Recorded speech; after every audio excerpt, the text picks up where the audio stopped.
La dum dum dum. La dum dum dum. La dum dum dum. La dum dum dum dum dum dum dum dum dum dum da dum dum da da dum dum dum. Lum dum dum dum da dum dum dum. Ba dum bum ba dum ba ba. What do you think? I've been working my karaoke skills recently. I think they've got a lot better.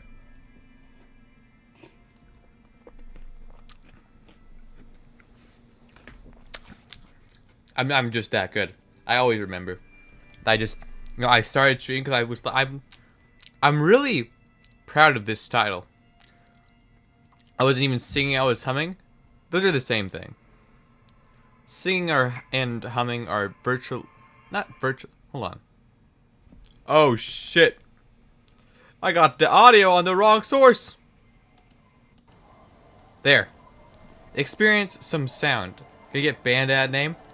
I'm over it. You know what? If I get banned, I will die a martyr.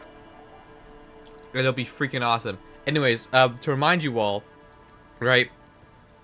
According to my thoughts, I'm a racist, pedophile, Hobocop. But also, if I get banned, who'll you watch?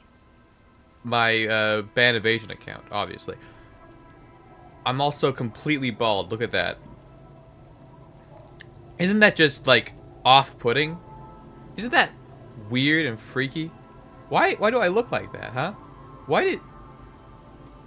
did I look like that?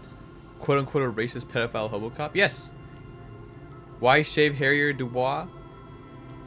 I didn't know he was gonna shave for real. You know what? Like I was saying, I want to experience the whole game. And I guess, you know, part of the whole game is being bald. Now what the hell was I doing? Okay.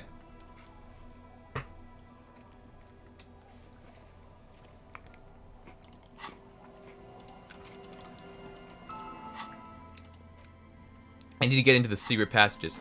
And to do that, I need to make Gart like me. And to do that, I had the technique to make Gart like me. I've already got one signature. I need a secondary place to get a secondary signature. Away from Everart's men watching me. And so by doing so, I will save this rickety shanty fishing village. What up, pimps? These guys are hard, honestly. They're the only guys that don't talk to me. There's no option to interact with them, and I'll probably never talk to them. But they did the most important thing in this game. They gave me access to a new area. Bravo, Vince. Your PC updated? Yeah? Was it good? He asked me if I have a minute. I do not have a minute. Sorry. I gotta give a guy a bird.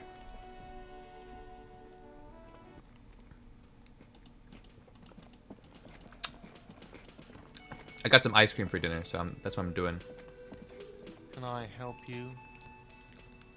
Gart, I found a new bird for the whirling. What is this thing?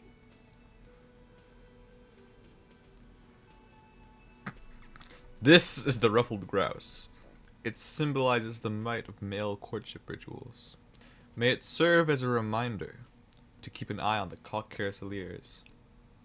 I'm just gonna be nice. What, the interior decorating kind? You know, I'm sorry. This is actually a nice bird. A competent piece of taxidermy. I can fix it to the plaque and have a new bird in the establishment, I guess. So, I don't know. Thank you. I'm gonna go with thank you. Ice cream dinner? Yeah. You see that? You see that? Kindness. I did some kindness. And now I've done... I am now better than a racist pedophile Hobocop. Yes!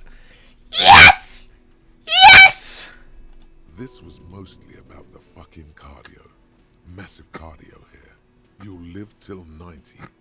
Or you get a heart attack from running. Apparently it was about the cardio, too. Huh. I feel good about our work here today.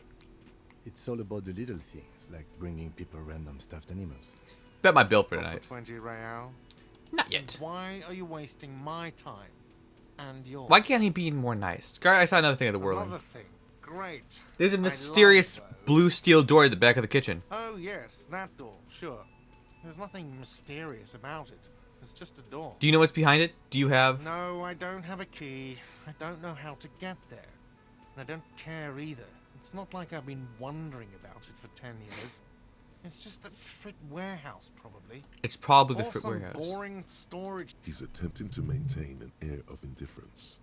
Fine, okay. So, I haven't opened it. Yes? Okay, so he doesn't have anything. And the chef, I don't think, has anything either. I need to talk to the girl in the Frit. The man ponders his cooking utensils. He looks up at you, shrugging his internet. Yeah, he's still quiet. I'm gonna talk to the Frit lady. I'm now a kind, racist, pedophile Hobocop. Yes! Yes, that's what we always wanted to be. A bald, kind, racist, pedophile Hobocop. I don't know why the Whirling in Rags doesn't have, like, a place to shave. Honestly, it's important. I need a place to shave all the time. Hey. Hey, Miss Frit. What's up? Is this about the question? A warehouse?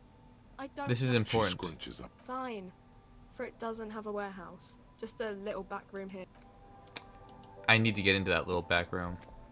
A small cabinet on the wall is filled with various medicine bottles, nasal sprays, and blister packs. They all bear the Saint Baptiste Pharmaceutics logo. Just ask me if you need anything from Saint Baptiste. We don't stock prescription meds, but we do have Nosafed, Duramine, magnesium, and Hypnogamma. Who is Saint Baptiste? Saint Baptiste.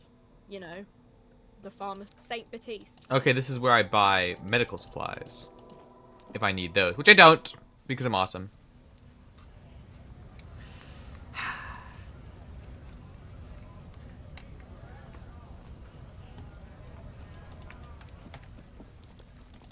Somebody's got to have the key. You know what? I'm gonna call Sylvia again. I need to call her again. I should upgrade my authority to talk to the dock workers more effectively, but I don't want to.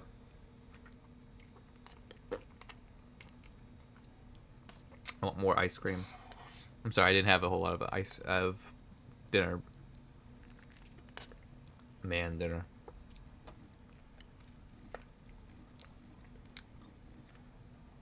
You know what? Yeah, let's conceptualize a little bit more. Kim, I need that body back. I want the boots off that body, Kim. I was told that I could talk to Kuno about something too, so I'm just rechecking all my bases here for a little bit, real quickly. Kuno's like Kuno's dad. Kuno doesn't give a fuck about anything. The fuck do you want with all that? Kuno the cat. What? Okay. Well played. No one saw that coming. Good call, Pigmice. Kuno does. Okay, so nothing there. This is where it would be. If I could get to it, this is where the secret building would be. Let's head up.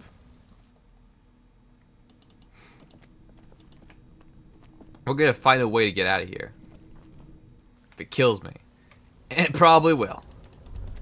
I'm a very easily killed man. This place is dangerous.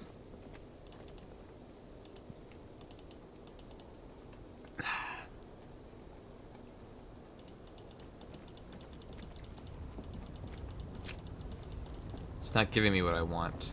Okay. We're gonna use Detective Kisaragi's car to call Sylvie once again. Right. Get her off the cock. Or you have to just shoot Kuno? Well, I need to get my gun back from the guy before I shoot Kuno. But before that, I need to call Sylvie about that blue door. Because I need to talk to that woman on the roof. Because I need to figure out if she's the lady driver. I think she's the lady driver. I'm willing to bet my left middle finger. And I used that one the second most of all my middle fingers. Inside, you see a set of steering. I used the second most of all my fingers. So that's like a fourth most. And That's the my soft fourth glow most of the finger. fuel preheater gauge. This is Precinct 57. How may I assist you? Can I be Sylvie again? Just a second, officer. Sylvie Malaika on the line for you, officer. Yes. Hello? Hey, Sylvie, it's the police again. Oh, great. What else do you need, detective? Have you seen my gun? No, not this again. Everyone saw your cool gun, detective. I showed you my gun. What did happen? You were trying to impress some people with it. Everyone was eating, and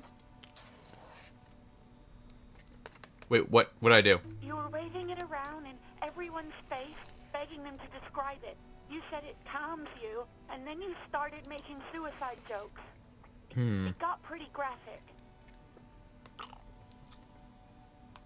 Why did I threaten to kill myself? I mean, look at the world. I love to. I don't want to say. Me neither. Okay, but what happened to my No gun? idea. All I know is next you were waving around money instead, saying things like big butts cannot lie and guns can't buy money, but money can always buy guns. You know what? That does sound like me. Not only a kind, racist pedophile Hobocop, but a suicidal, kind, racist pedophile Hobocop. No, I was suicidal. I'm an ex-suicidal, kind, racist pedophile Hobocop. What kind of ice cream is it? It is Oreo. It is Oreo ice cream. It's gonna keep you wired for the next probably like 2 hours. I'm not entirely sure. It almost looked like you pawned it. But believe me, I did not ask. Okay.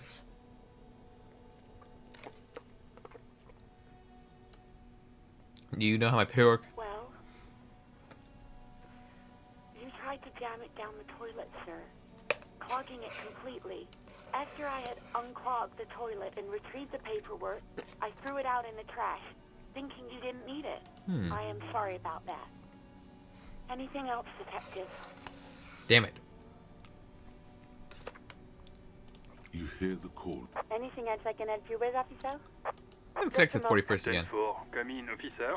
Happy to report that I found my badge, Jules. 10-4, sir, glad to hear that. I'll write down that there is no need to issue a new one to you then. That's all for now. Roger that, 10-10. Okay.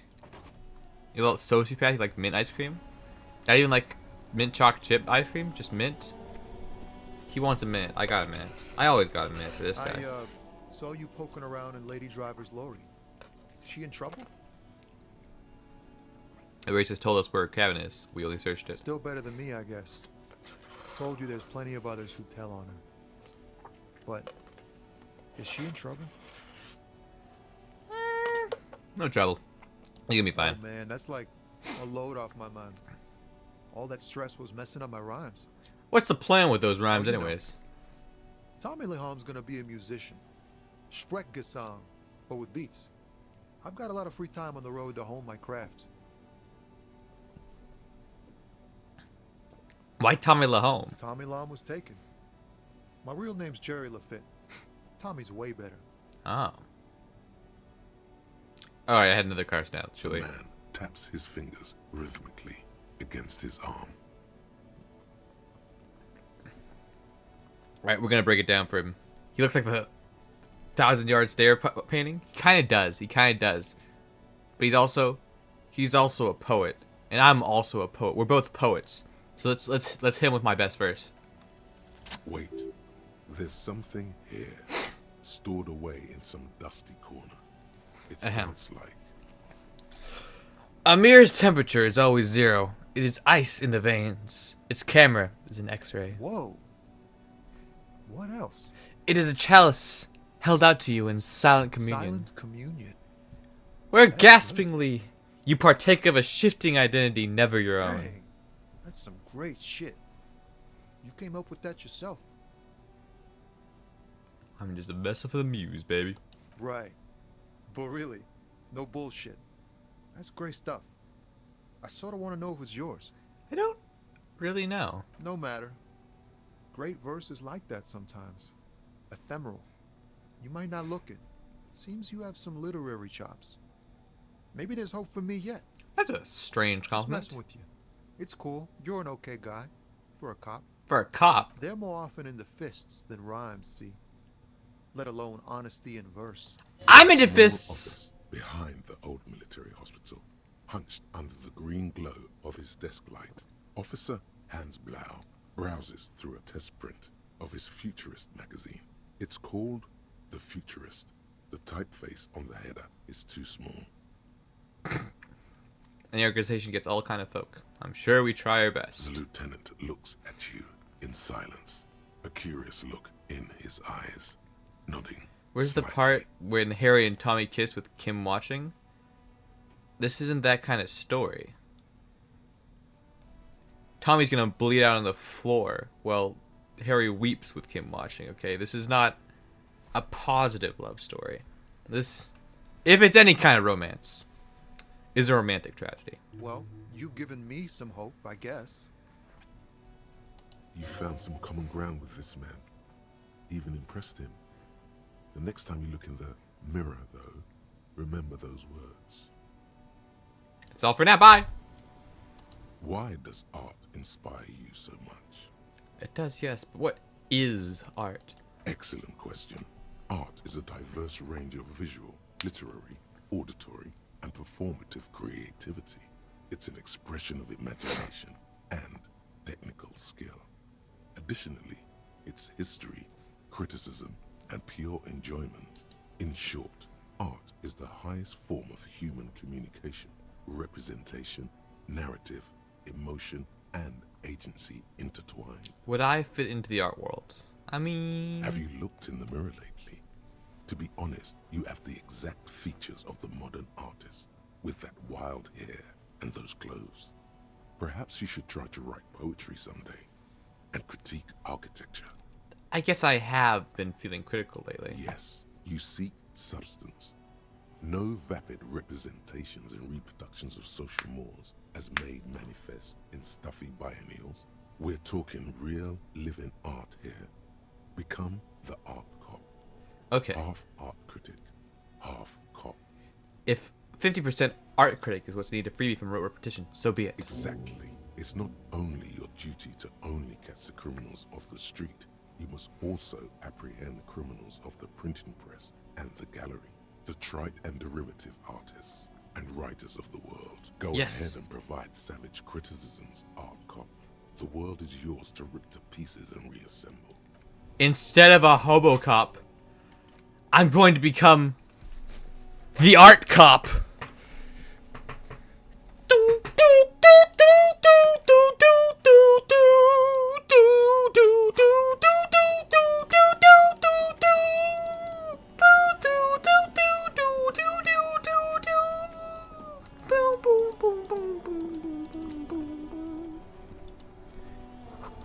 That was gonna be freaking awesome. Now an artistic, suicidal, racist, pedophile Hobocop. Hey! Hey! I'm still kind. And it was ex-suicidal. But aside from that, no, I won't be the artistic, ex-suicidal, kind, racist, pedophile Hobocop. I'll be the artistic, ex-suicidal, kind, racist, pedophile art cop. Because I'm gonna replace Hobocop with art cop. Do you understand what that means? I'm going to critique art.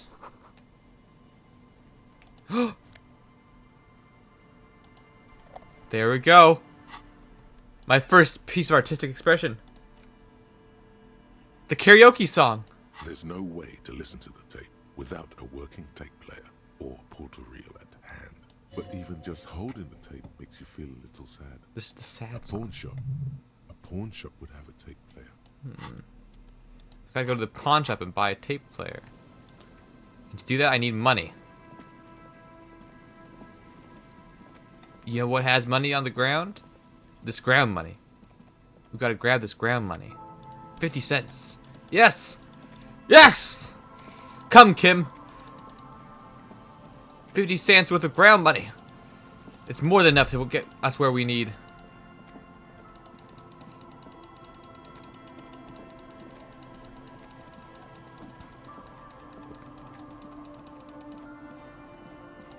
Wait, hold on.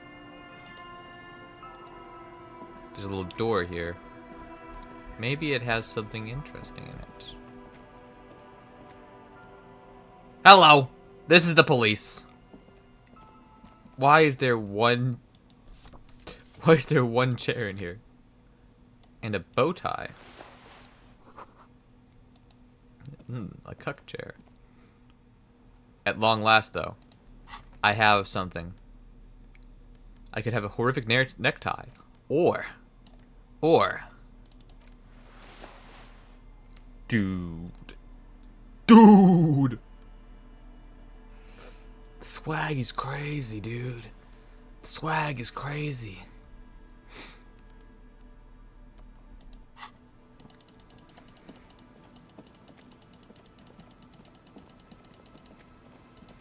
Spend at the casino. What else will I do with it? There is no casino. There is no casino in this game. I don't have anywhere to spend it. But I gotta sing karaoke. And to do that, I probably need to go to the pawn shop and do more than just sing karaoke. I probably need to like sell some things. Ooh. Hold on. How are my bottles looking?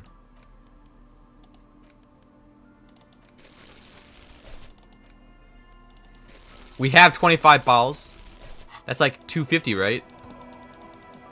Let's talk to this woman again. Excuse me, ma'am. You haven't changed your mind The policeman. yet, have you? She hasn't changed her mind yet. Don't worry. We'll get through to her eventually. We just need to talk to these drunks about the money that they're hiding from me. You, drunks! Stop hiding your money from me. I can talk to each one of them. Tequila! Good to see you. How's business? How's the whole reality situation treating you? So what's happening? Wait, tequila? Yeah, Tequila Sunset. How are the, high concept, reality-based adventures proceeding? Good. These people know your true name. Looks like it has preceded you, Mr. Sunset. More on that later. I have re-entered reality to conquer it, to bend it to my will. I am the law. That's the spirit. I used to shape reality into my image, long time ago. Those days are over now. Sadly, things aren't going that well in Idiot Doom's Spiral Land. Haven't found those keys yet, haven't won that great piece of ass back. No word from my business buddies. This guy's your buddy. You feel it immediately. You belong to an organization, a fraternity of drunks. I could spend it on alcohol. There's a guy right here probably selling alcohol. Idiot Doom Spiral, huh? This is bound to be a good, high-concept conversation. At last. What do you guys do around here? We are saving the world. Awesome. Please don't go. Don't go. Okay, we're drinking. We're drinking alcohol. That's what we're doing. I tried to save the world once, a long time ago, with enterprise, creativity, and willpower. But that didn't work out. Yes. So now, it's a pirate's life for me. What is a tequila sunset? Keep saying it. It's you. Your Tequila Sunset. How do you know this? We've met before. Don't you remember? No. Aha. Do you want to know how Tequila Sunset came to be? Who named their child Idiot Doom Spiral? Someone pretty freaking awesome. Tequila Sunset. Something ominous there. Go ahead. Let me take a sip to moisten up my chords. Tequila Sunset rolled into Martinez last Friday. And by Tequila Sunset, I mean you. The man, the myth. Do we meet on Friday? Hey, let's not jump ahead of ourselves. This is your story. Stop interrupting. You got here on Friday to solve a case, hoping to be the early bird who gets the worm. And by the worm, I mean the buzz. Because as far as I know, all you did was get piss drunk. Word on the street is you went around the local hostel telling people that you're a police officer, and that it would be really fucked up if you shot yourself in the head, right in front of them. That's pretty high concept, if you ask me. That is pretty high concept. Pretty fucking swag, too. It is. It is. The lieutenant's brow is furrowed. He's listening as casually as he can. What happened then? It was a late Saturday night when we, the Union of Moribund Alcoholics, were getting our drink on. Nothing remarkable about this. We get our drink on 24/7. Makes everything warm and glowy. I trust you know the feeling. One moment we hear the sound of a motor carriage revving up somewhere on the plaza, followed by a series of dings and bangs. Naturally, loud noises pique the interest of anybody owning a pair of ears. That's just the reality we're in. Naturally. Anyway, there was a brief silence, a gasp of silence, if you will, followed by a real commotion. We heard the carriage careening towards the coast at top speed. Sounded like someone jumped the canal. We grabbed our brewskis and rushed to the jetty. Never underestimate the speed of an alcoholic. I never intended to. What we saw was a sight to behold. A beat-up police carriage containing you. Right there on the beach. You revved the engine and screamed at the top of your lungs, "The time hath come!" Awesome! That shit's tough, threatening to shoot yourself. This whole shit is tough. I'm a tough guy. So, naturally, being the curious cat I am, I asked what time hath come. To which you replied, "The time hath come for tequila sunset, the end of all things." Every word I said was true. Tequila sunset will break the looms of reality. Yeah, looms. Why not? Then you jammed the pedal and plowed right off the jetty and through the ice. We ran towards the ice whilst you crawled your way out, miraculously unhurt, covered in seaweed. Original Harry was low-key badass. Like some I kind of know. sea monster. I know. He's just like me, for real. It's almost like we're the same person, huh? When we finally got there, you were sitting on the beach crying. You said that your badge and uniform were in the car. It was too late to get in there, though. The carriage had sunk too deep. Recognizing a brother in need, we offered our condolences and invited you to party with us, which you naturally agreed to. We asked about the whole tequila sunset thing, and you told us it was your name now and insisted that we all call you that from then on. Wait, so is Tequila Sunset an inventor a name? I'm not sure. I think you were the event. Tequila sunset. You know, as opposed to a tequila sunrise, which is long gone. That is kind of the name I'm looking for. Tequila Sunset. Tequila Sunset, huh? Sounds pretty good. Yeah, I agree. How long do we party for? Hours. It was an all-night drink-a-thon. Then, at some point, I think it was Sunday morning, you got belligerent and wanted to talk about Revacholian women. Oh. How they're beautiful and also whores and so on. How one of them fucked you real bad. After a short while, you crossed the event horizon, looked sullen, got up, and left without saying anything.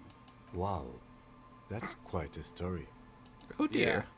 I bet Tequila's a fucking legend around the precinct. You must be proud to work with him. If you only knew. Did anything specific about the person that fucked me? You were pretty vague about it, but you kept saying you got fucked real hard, and that we've all been fucked too. Please, don't open that door. No one's fucked me. I do the fucking around here. Ah. Oh my god. Oh my It god. seemed pretty painful, to be honest with you. If I had to guess, I'd say you're still working through some shit. Did I mention losing anything else? Beside your gun and your badge, you said something about your hope or heart or something. To be honest, the details are a little hazy. In retrospect, I guess you lost your motor carriage too? That's a big one. Did I say anything about my colleagues? You told us that they were a bunch of fucking losers whose main interest was cramping your style. That's true. No specifics, though. It was more about you that night. You were the star of the show. Did I say anything about the case? Yeah, you said it was no biggie and that you'd solve it in no time. And that you didn't need anyone to do it. You're doing it solo now. A lot of cops go solo and hermit once they reach that level of alcoholism. Do we talk about politics? Yeah, you kept talking about how the coal mine owners were fucking us all over, just like that woman fucked you. But I love coal I mine didn't owners. agree with you, by the way. The spectral hand of the market makes sure everyone gets exactly what they deserve. Do you get read on what kind of cop I You was? kept calling yourself a goddamn superstar who cleared 501 cases. As you've already determined, the actual number is just over 200. But what's a little embellishment between friends? No thanks to the squares at the precinct, as you put it. Mm-hmm. I don't need to hear anymore. It's a hard thing for a man to confront his past. That's why I avoid mine at all costs. Could you and your pals sign this document? What's it about? I'll let my hand address the situation. Maybe you've heard. I used to be a very successful businessman. I've signed more than a few lease forms or whatever the fuck they were. Anyone's got a pen? The pro's gonna do it.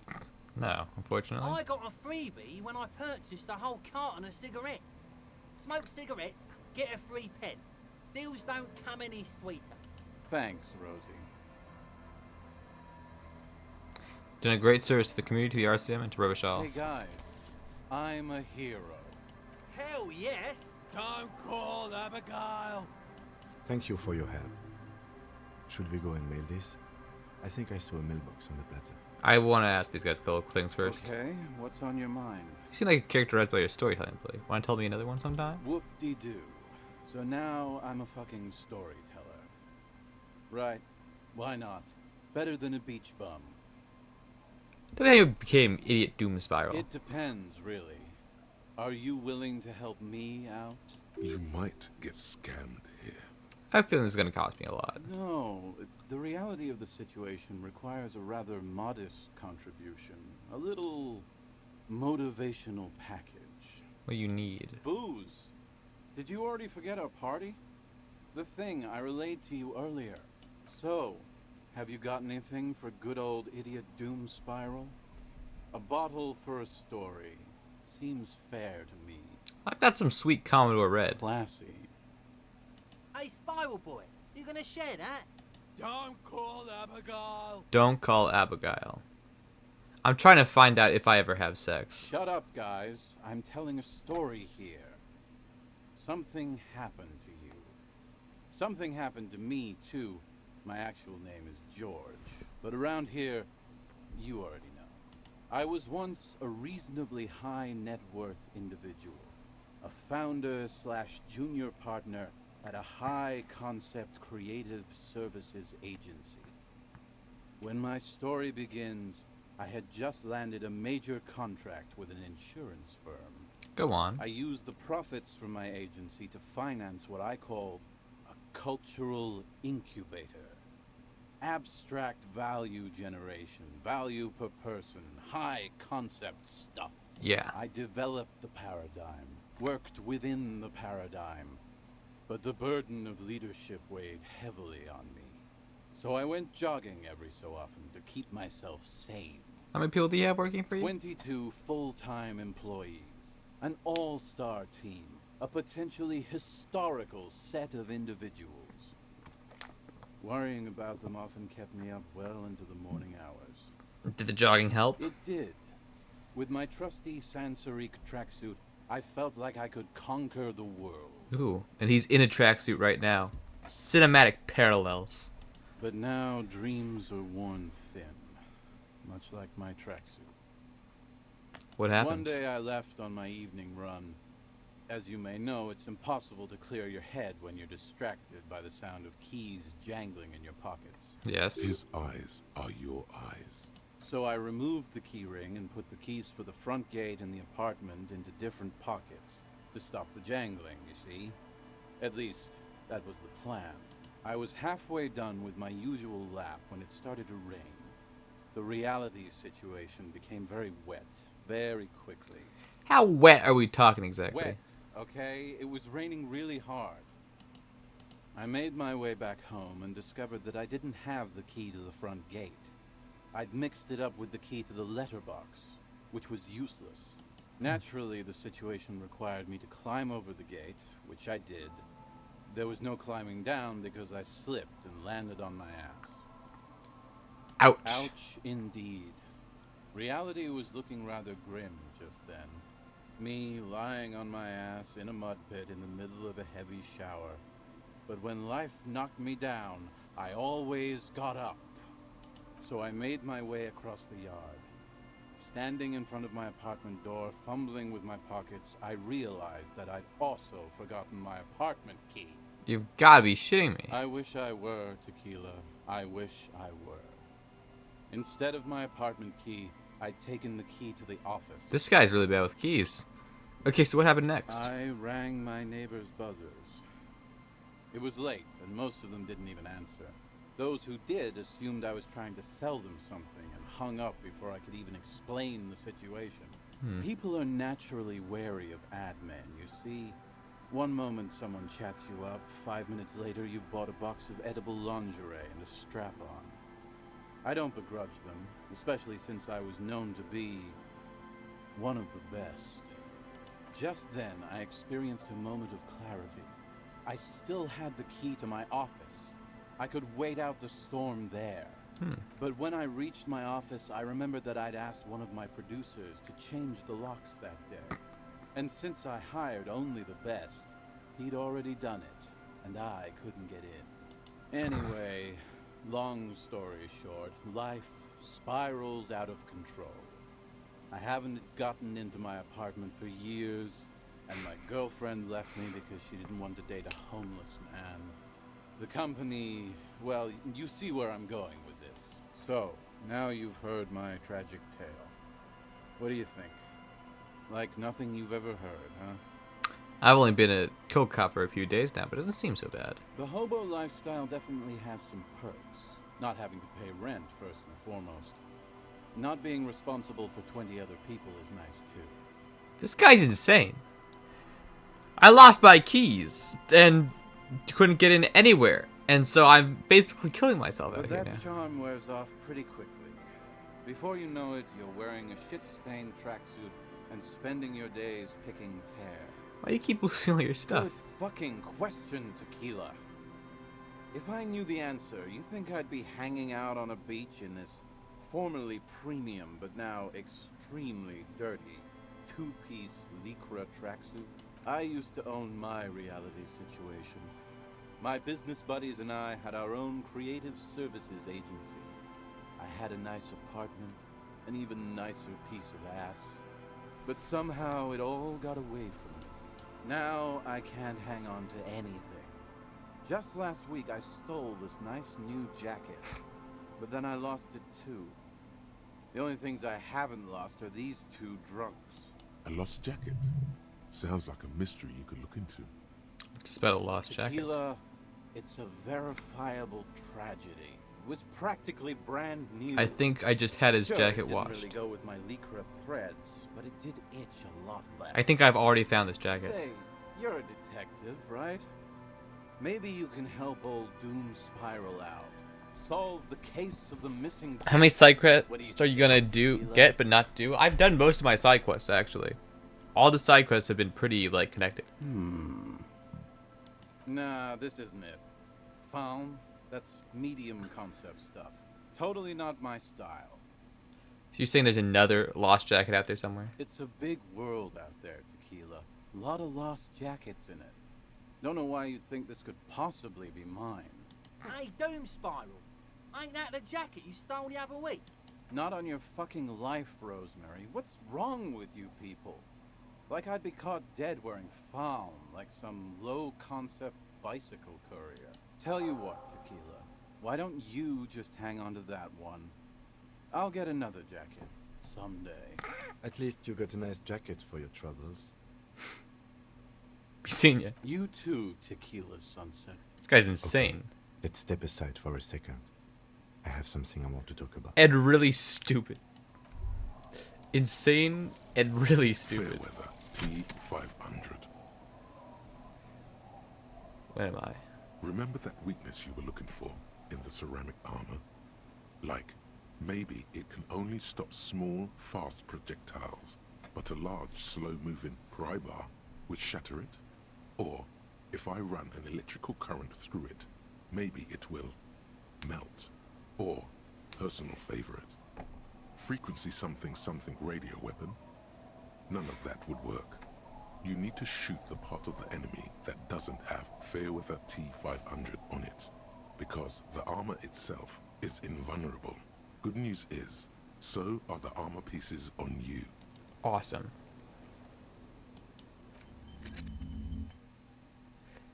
This is actually completely useless. That is completely useless for me. Okay. Take the legal documents out of the envelope. A 12 to 4. And idiot Doom Spiral. He's ruined my signatures.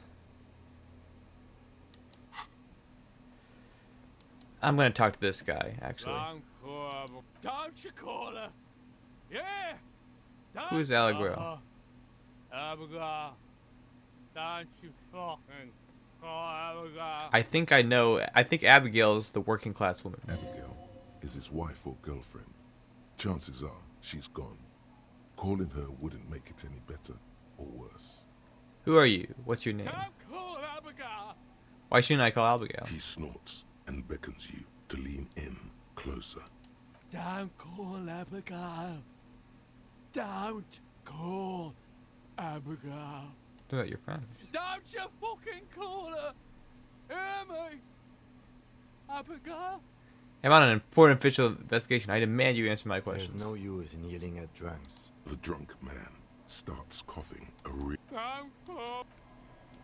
Okay, he might just be insane. I've been meaning to have a little chat with you about your sense of style. My style? What about it? It's just, well, you look more like a high-flying businessman than a police officer. I'm wearing the policeman jacket. That's right.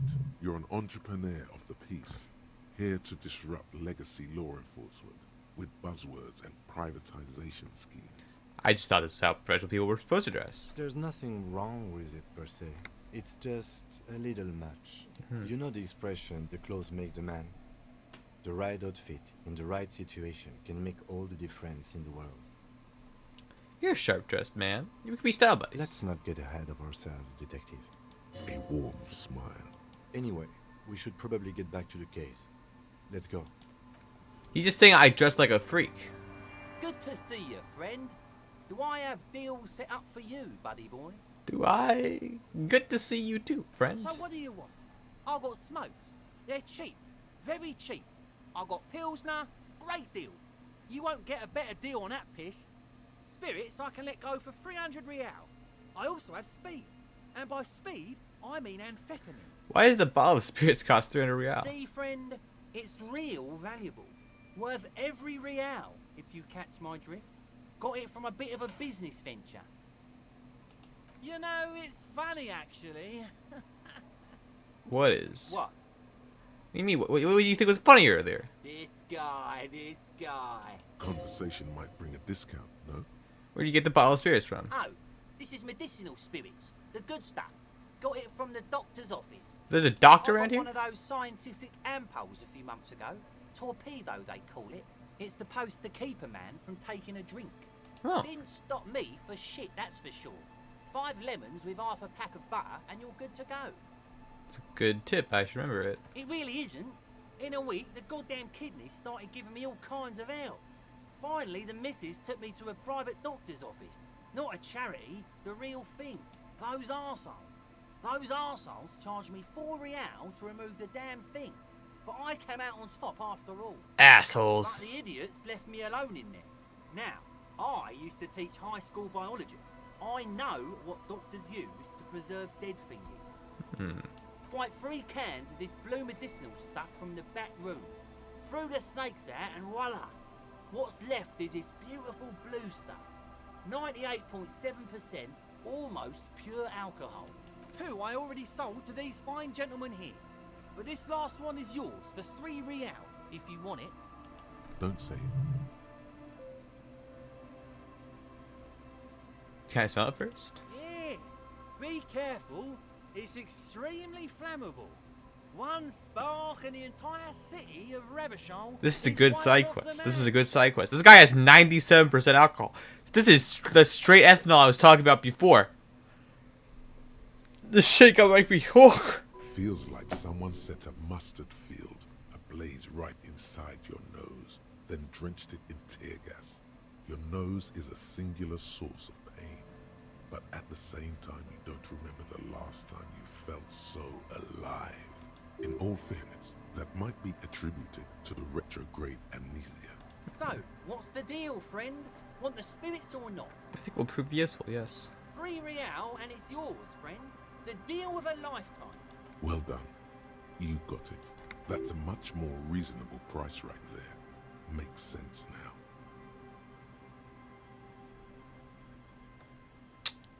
Just make sure to enjoy that one, friend. If you drink this, then you'll die. That's a fact. And that's why we're going to save you from yourself and store this as a sellable item. Go sell it at the pawn shop for a profit. In the civilized... What? I can't even drink it. No, it's pure alcohol. I've got pure alcohol now, and I'm gonna go sell it at a profit apparently, because I'm a master negotiator. Holy shit. I can't drink it. No, they stopped me from drinking it. Yeah, they said it would kill me or whatever. Fucking losers. As if I would ever kill myself. Please.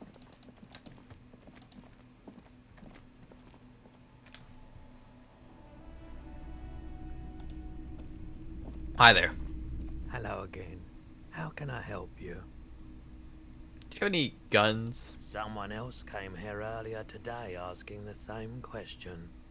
I promptly sold her the gun you pawned a couple days back. This is a pawn shop, and it did feel as if you've met before. Oh God. Oh the God. lieutenant shifts from one foot to another. Alert. Wait, I sold you my gun? You were adamant about getting rid of it, officer. Said you were undeserving of a service weapon of the Revachol Citizens Militia. And I don't like keeping guns around the shop for long. Off the charts photon emissions. The unhealthy kind. Was the buyer a policeman too? She didn't seem like a policeman. Although she kept referring to herself as a pig. Which was odd. I found her interest in the gun a bit obsessive. But I was just happy to get rid of it. And of her. I think it is the woman that we saw initially. Truth be told, she was terrifying. Right, so let me get this right. You sold your sidearm, issued by the Citizens Militia, and now a civilian is running around the streets of Martinez with it? There's only one explanation. She must be one of my rabid fans. In that case, she'll be happy to get a visit from us, if we can find her. Any idea where I can find this buyer? My apologies, officer, but I have no idea where she was coming from or where she went. A needle in a haystack.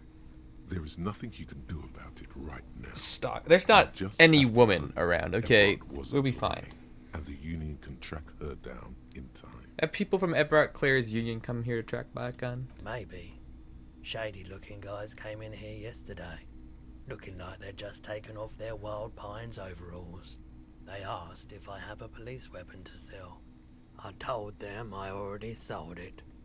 They went their way. It was a trip, but you know, all sorts of people come here, asking for all sorts of things. Wait, then it might be true. Everard's claims. Maybe Claire really is tracking down your gun. People as oleaginous as Everard seem like they're lying, even when they're really being truthful. At least now I know how I lost my sidearm. Let's talk about something else. Of course. There's something I like to sell. Sure. Let me have a look. I'll check my pockets. Anything else you're thinking of selling? This very dangerous thing, and this banged up fuel canister.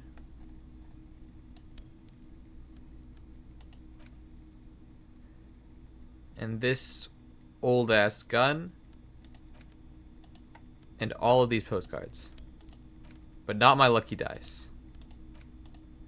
No, not my lucky dice.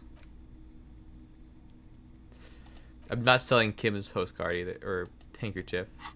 I appreciate it too much.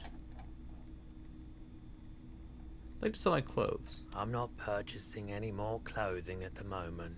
Are you sure you And don't want to buy certainly some not armor? expensive armor that's liable to bring mercenaries to my doorstep. I don't have anything to sell at Another this moment. time, perhaps. Inspect the traps. I should probably do that soon. Okay. Next stop. Typical Martinez Tape street player. light sits among us. No. I want the tape player. The boomboxes on the shelf look well loved and well traveled. Chipped, dented, they stare at you with the unblinking eyes of their tape reels. One especially catches your eye. Deep gold and amber plastic with a big old handle on top. A classic boombox that says Stereo 8 approved. This is you. Golden orange. A sunset suite. Like Tequila Sunset. Just make sure it works before you buy it. Shopkeep. This Stereo 8 approved machine here.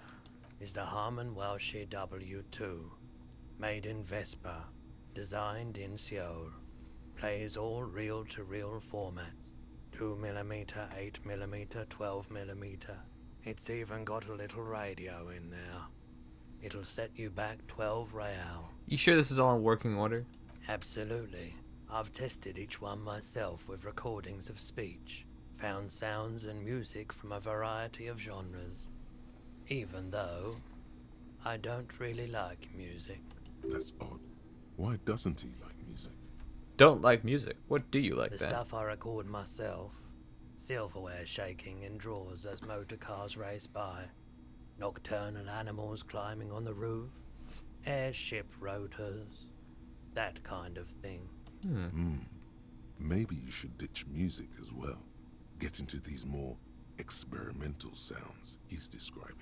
But then how would I be able to karaoke them?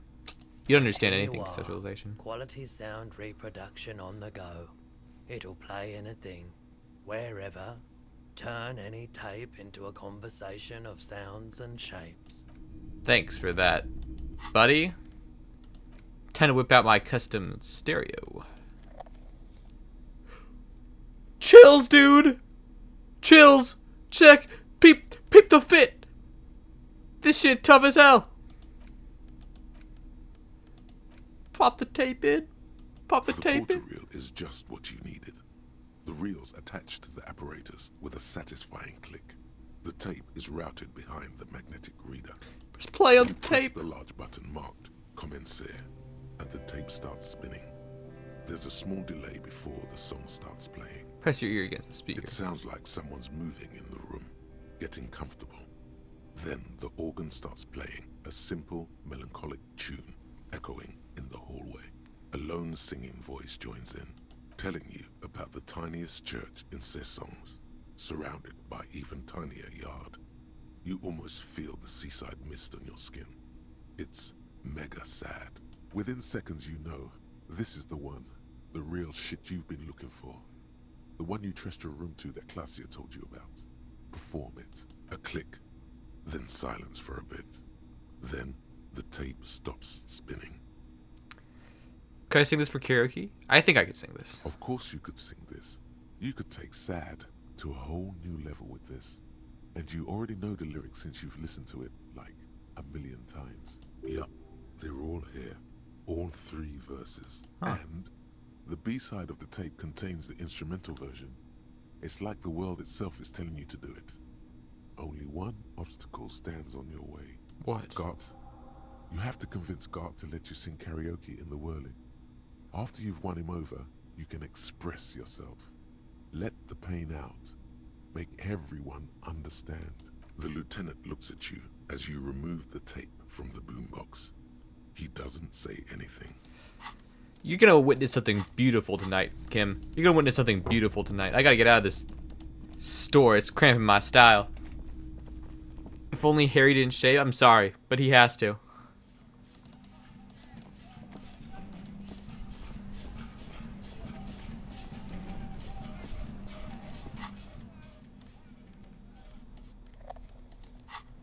Okay, so it just plays music automatically when you're not using it.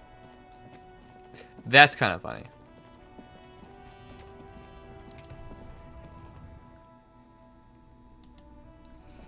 Okay, what was I doing? I just gotta send a letter. Machine stands at your bottles clunk. $5. $5. That's not bad. That's not bad.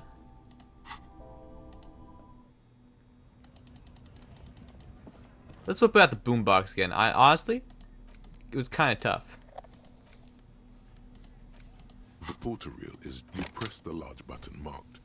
Then the orc telling you within a click. Of course you and got the lieutenant. Okay, I was just trying to see if you could like make that. I could just trying to see if you can make it like work. All right, time to go find Gart. Pay off my debts. What up, Gart? Big pimpin'. I know where my gun is now, Gart. Hey, was there something you needed? Well, well. Bringing in that new bird sure made a difference in his attitude. Gart, I need to sing karaoke now. No, you don't. It's not happening. He tries not to look at you.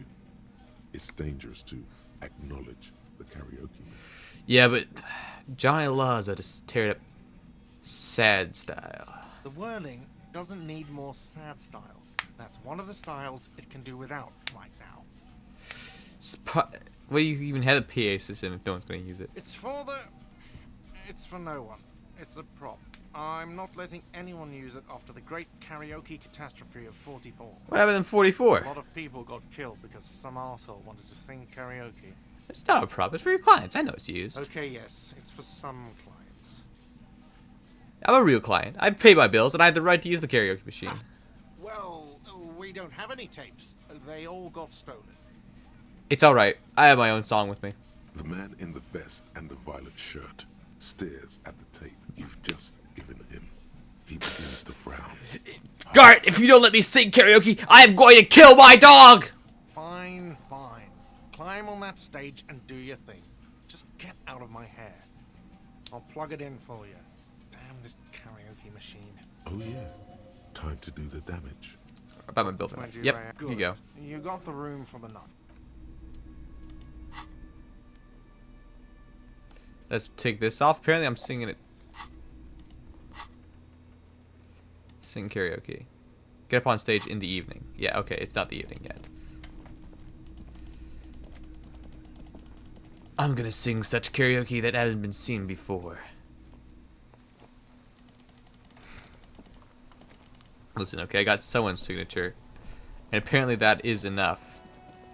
There's the post off. The mail, where's the mailbox? I'm looking for a mailbox. Ledger. In the plaza. Maybe I just don't know where the plaza is. Honestly, that could track actually. I am not stupid, but oh wait, it's a sad mailbox. It's the fucking sad mailbox. The dented yellow mailbox greets you with its graffito and bullet holes in the front. I knew we'd get to use this mailbox or something. Yes, for sending mail. Drop the white envelope in the mailbox. You drop the white envelope in the darkness. It lands with a soft thud on what sounds like a couple of letters. Probably did the right thing. You can't trust that slug, Everard. You know he's going to play you somehow. All right, let's go back to Everard. If we don't mention anything to him, he won't know before it's too late. Everard's gonna kill us.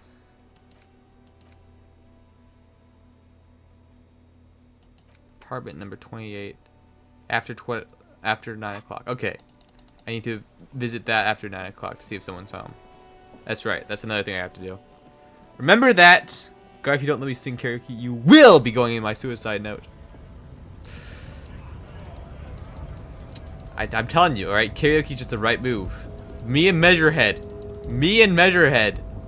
are gonna get up there and we're gonna sing the saddest song you ever seen. What up, Measurehead? Pimp. Big pimpin'. Me and my race theory buddy. Me and the racists pulling up there to do some racism. Let's go talk to Everett. Tell him You know what? Maybe it's Edgar this time. It has been a day since I talked to this man. He could be Edgar right now. I know they're... if I understand it correctly, they are identical.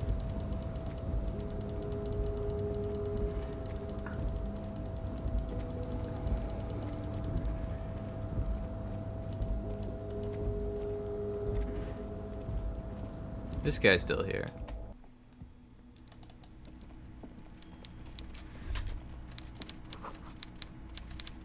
It's not a fishing rod, it's... Is it? It's... Oh, you have a fish clock and a fishing rod. Everett! Mr. Dubois, a pleasure as always. You don't have to sit down this time, since you've already sat on that chair. It's done.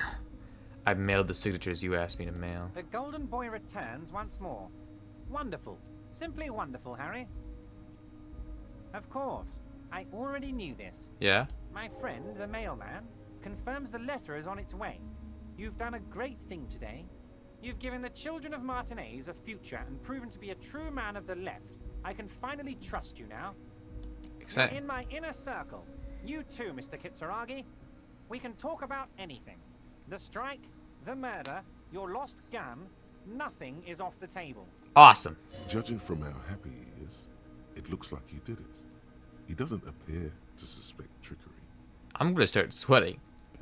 God. Well done, sire. By guile and deceit, you're in. Were the Kingman killed? I did not, Harry. Although I am very, very glad he's dead. What do you gain from him being dead? Why, a war, of course. And what do you have to gain from a war? Victory, Mr. Kitsuragi. I have victory to gain. We are going to start a war with the Wild Pines group and win before they even realize there is a war. They're trained military people. Aren't you afraid for your men? Harry, we outnumber them 1,500 to 1. And that's just Martinez. With all the unions in Revachol, and with public opinion on our side, we can hold off 2 men, or 15 men, or even 50 men. The more they send, the worse it's going to look for them. They made a huge mistake hiring those guys. No one likes foreign mercenaries. The leftists hate them, the fascists hate them, even the moralists think they're in bad taste. How is this connected to the strike? Harry, there is no strike, only war. Class war. Or, in business terms, a dawn raid. Or wait, is that when you still pay them something? Because we won't do that. We're not going to give nothing. We're going to take Terminal B away from them. The roads, the gates, the containers, that big crane, even the damn coffee maker. We're going to take all of it for the people, and fuck Wild Pines. So that's why you haven't let Joyce in? Yes. It's also why I let that midget Gaumont go. I knew it! I knew he thought he was a midget! Plus, he knows how to get in here. That woman can't tell her tits from her asshole. She has no chance. Why are you telling me your plans? Because we're friends, Harry. Besides, it doesn't matter now. You can go tell her if you want. It won't change the course of events. We have a significant head start. Well, I'm friends with both of you, Everard. It's already happening. Signature I got. I know you plan to force out the construction boys. Harry, by now you should know I would never do anything tricky like that. However, if the construction noise and limited street access makes some people consider moving, well, let's just say there'll be freshly renovated buildings near the roundabout where those poor people can finally enjoy a significant uptick in quality of life. I'm talking real affordable workers' palaces. He proudly spreads his hands to demonstrate the size of the palaces. They're very large. So the village is doomed. You were there, you saw the place, a wasteland, there's nothing left. But mark my words, officers, we are going to reset it. Reset! I have big plans for Martinez, and they do not include humans living in those pig sheds on the coast. That land will be used for municipal buildings and commerce. What do you mean? Harry, imagine a youth center supermarket church complex, employing hundreds, no, thousands of people. The coast will be lit up with enterprise and life. All those ruins out there turned into low-income housing. Harry, enough is enough. We're taking this district back. The war was 50 years ago, for God's sake. It's time to move on. Youth supermarket church complex? Do you really believe that? Yes, I do. I got the centre, I got room for a retail complex, and in 4 years, I'll get the church too. The wheels are already turning, Harry. The wheels of progress. This post-war limbo, I won't stand for it. There are kids practically playing with their own feces out there. It cannot go on. Youth supermarket church? Holy capitalist? He is a rainbow socialist, yeah. A social This is the real reveal. He's a social democrat, not a socialist. He's not a man of the left. He's still a capitalist at heart. The pain is true. He's seen kids do worse than that. And then there will be a giant statue of him towering above it all. Sounds like you got this. You could rely on my vote. I do, Harry. I really do. I'm gonna make the working man richer than Joyce Messier with that vote of yours. That's my job. Just like yours is to keep the peace. How many of you guys are there in the union? 2,372. Plus yours truly, of course. 2,373 is a sizable contingent for a labor organization in Revachol. How are you going to fund your new Bennett Harbor? Oh, you mean what sort of goods are going to be flowing through? How am I going to replace all the contacts we'll lose once the poo-poo hits the fan? The clients will ditch us. Harry, we've thought of everything. Clients would take a well-known multinational conglomerate over a local mobster any day. Can't possibly hope to continue like you have. Clients will leave en masse. Sure, some will go, but mark my words. The company will be unpleasantly surprised to see how many of them stay loyal to Martinez and to the new competitive contracts we can offer. Yeah? With renewed zeal sparked by communal ownership, the men will be shipping those containers double time. You'll be surprised to see how fast things go without parasites latching on. We'll have our hands free to pursue bold, exotic new revenue streams. That's drugs. Drug trafficking. Drug trafficking? Don't be stupid, Mr. Kitsuragi. There are perfectly legal, 100% ethical chemical factories on the Samarin Isola. You don't need to be colonialist about it. All they do is produce components to keep the pharmaceutical industry running. That's people's health we're talking about.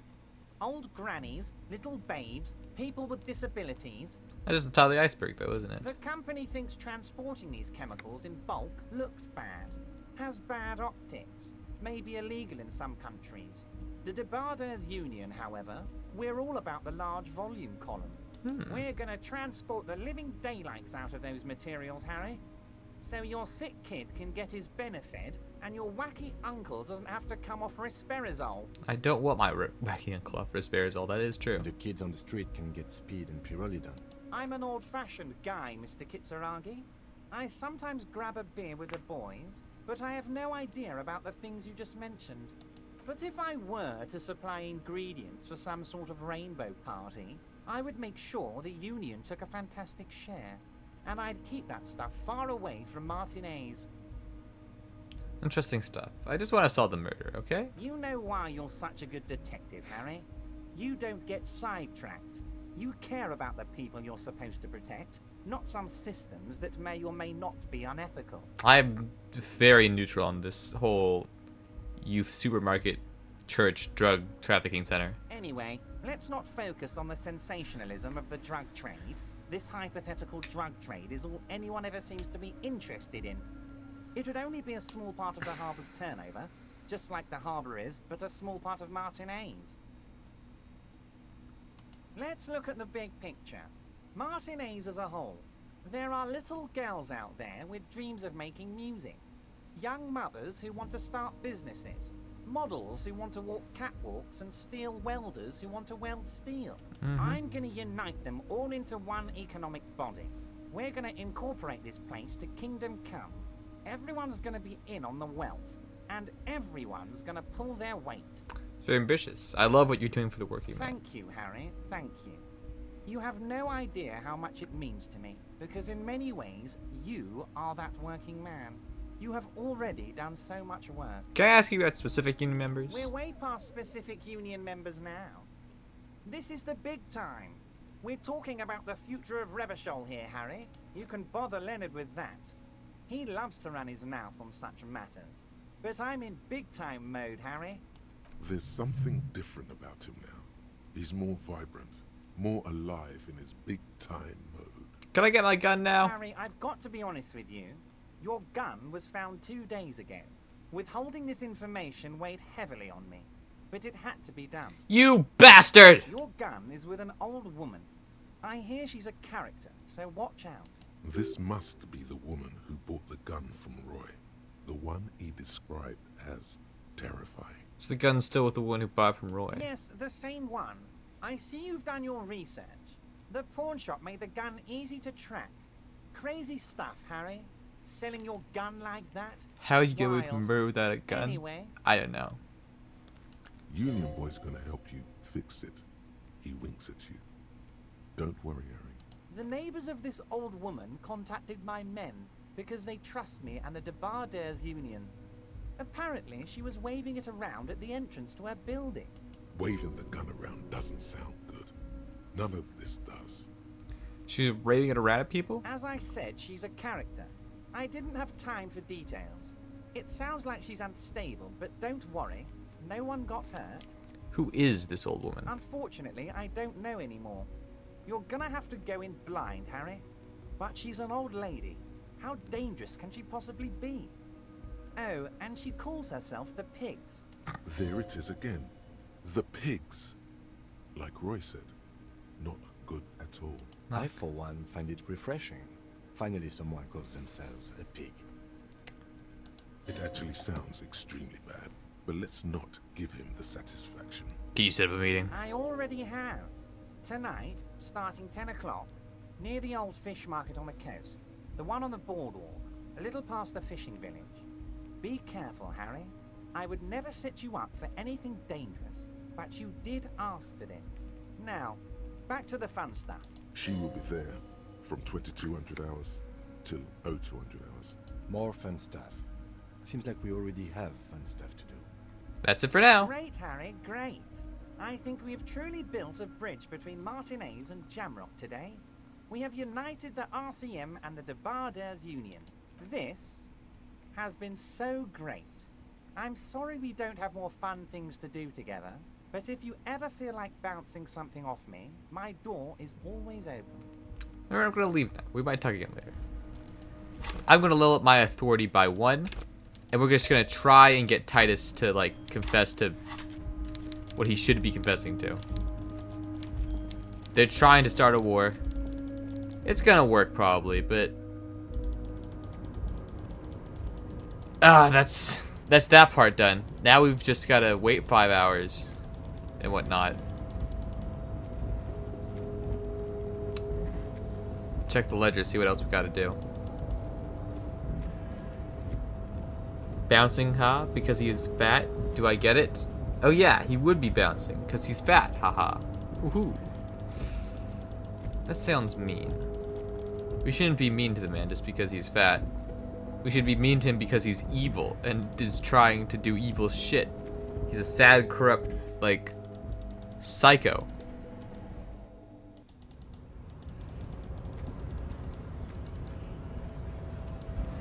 Hey, man. Hola, Wandering Man. Unions are a scam. You know what else is a scam? Crime. That's why I don't do it. Let's go talk to Titus.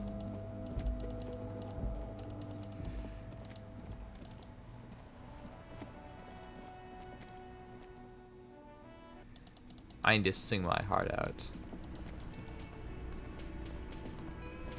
It's you again. What is it? You need to talk to me, Titus. I am the law. Alright, say a prayer for me. Say a prayer for me. As you look around this room full of sweaty men, swearing, drinking, spitting out tobacco, does this look familiar? Where have I seen this before? You believe the place was called Precinct 41. It was also filled with, almost exclusively, men. Sitting on desks, talking shit, and wasting time. Goodbye. Good, Titus. You guys really are the authority around here. Oh. See you next stream. Best be. You're just like real cops. Drinking beer and sitting around with your dick in your hands. You got a problem with beer now. Not quite there yet. Push on. No, no. I got a problem with...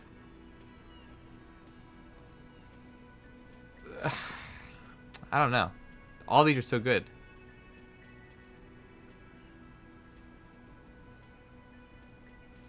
I have a beer problem, but not a problem with beer. I also have no idea how to do my job, like you. Speak for yourself, buddy. I've been running this outfit for 10 years now. You should have seen Martinez before it started. It was like Jamrock now. They didn't see shit, man. Kids getting shot. We had 3 shootings a week. Fucking graffito everywhere. You cops haven't shown up since the 30s. Congratulations on the graffiti removal. All I see is you sitting around talking about Monica's titties while there's a rape victim. So what? What do you want from me? We took care of that fuck. Don't let him drink that. One more push. Quick. Just don't antagonize him. You have this already. It's not about who did it. It's about the victim. She needs help. Titus? She stops mid-sentence. That's it. You got him. He's going to give it up, but on his terms. You wanna help her, cop? Fine. I'm gonna let you help her. But you treat her with respect. If you don't, if you question her, harass her, a freight train of pain, buddy. What is her name? Glacia. I'm on due. She's staying here at the Whirling in Rags. A real pretty one. Silvery jumpsuit. Blonde. That's Amon Ju with an O-U. Shit. The girl. The girl upstairs? That can't be her. She knows you drank so hard you forgot you were a cop. Cloche? Yeah. Blonde. Tall. 2 rooms over from yours. Miss Orange Disco Dancer? Sure. Why not? You've probably seen her around. You inexplicably add cool after the victim's name, but no one notices. Your spine is too damn straight. None of these people would ever suspect you've met her. Wow. Whatever you do not tell him you know her. That would sound off. What was her relationship with the mercenary? Relationship? There was no fucking relationship. He raped her. That's their relationship. Was like that karaoke incident all over again. Or like some of the other girls he was harassing. Hasn't there been no karaoke happening here since like the 30s? Okay, enough. All of this is irrelevant to your stated investigation. When did the rape happen? He did it before we killed him. He's not gonna do it again. So what does it matter? It would help if we establish a timeline. All right. 2 weeks, maybe? I don't know. I need another beer. Here you go, boss. What is your relationship with her? I know her. How well do you know her? Well enough, Copper. We party. She's been here for a few months. He tries to make it sound real casual, but the muscles on his neck tighten. So she's not from around here? You mean Revachol? Nah. Our Miss Aranye disco dancer is an immigrant or a drifter of some sort. Been staying over here over the winter. Don't you give her any more trouble. She's just had some bad luck, that's all. Shut up, Angie. She doesn't need your help. Titus gives them both a look. They fall silent. What's with all the silences? It's like these guys don't know how to feel about this. You should keep picking at it. You said you partied. What do you mean? What do you think I meant? Karaoke? Yeah. Tons of it. All the songs. So you're saying the two of you were close? No, we just fucked. That's all. I'm not gonna give you any details if that's what you're after. So put your dick away. I was thinking more so karaoke. He really went out of his way to seem comfortable with this topic. That's all you're gonna get for now. He's doing a good job here. A commendable performance of I don't give a shit. Thank you. We'll talk to her. Remember what I said. Freight train of hang. I'm gonna take off now.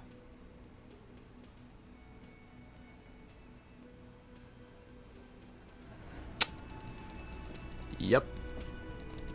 What's up, coppers? I'm about to do some investigating. Losers. Bye-bye. Alright, let's knock on this door. The door is closed. Who is it? Finally. Person to interrogate. What I've been looking for all this time. Tired. Controlled. This is the police. Can we come in? Come on up. The door is open. I'm drying my hair. After we talk to her, we're probably gonna end stream.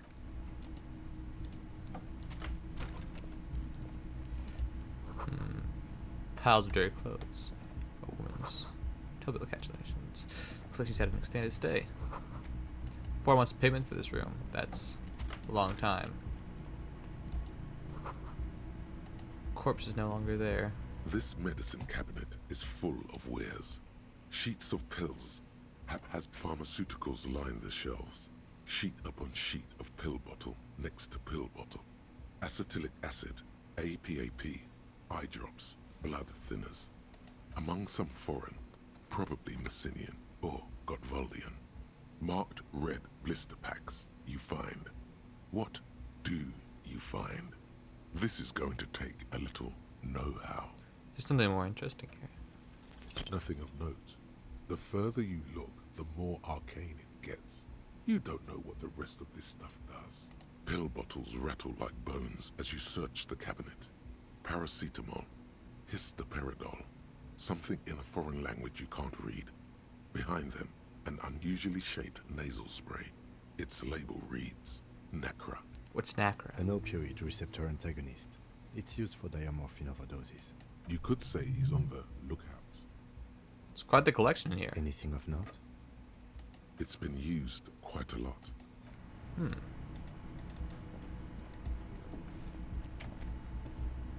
I was looking for money in there, but okay.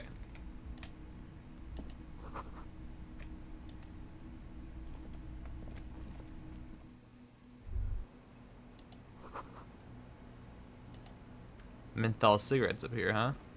A lot of them. What up, lady? Welcome to the roof. Why are you the only one with access to the roof, huh? Below her silvery jumpsuit, an athletic young body, built long and lean. Like my cut? I shaved recently.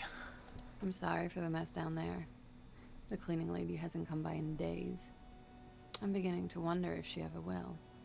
I see you got here. It's much nicer now. Where the dead body used to hang, clearly visible from the roof, but no longer. Thank you for that, officers. Truly. You mentioned a cleaning lady. I think I need one. Oh, yes. Legends of room number 1 have made their way around the building. They say a portal to hell has opened in there. Disco Inferno. They also say that's why the cleaning lady quit. Because of the inferno. Mm-hmm. I am Kim Kitsuragi. I am a detective from Precinct 57. I see you've already met my colleague. Have I ever? This is the biggest fan of ostentatious orchestrations I have seen in my life. And I have seen a few. Oh yeah. Life gets hard, but we go on.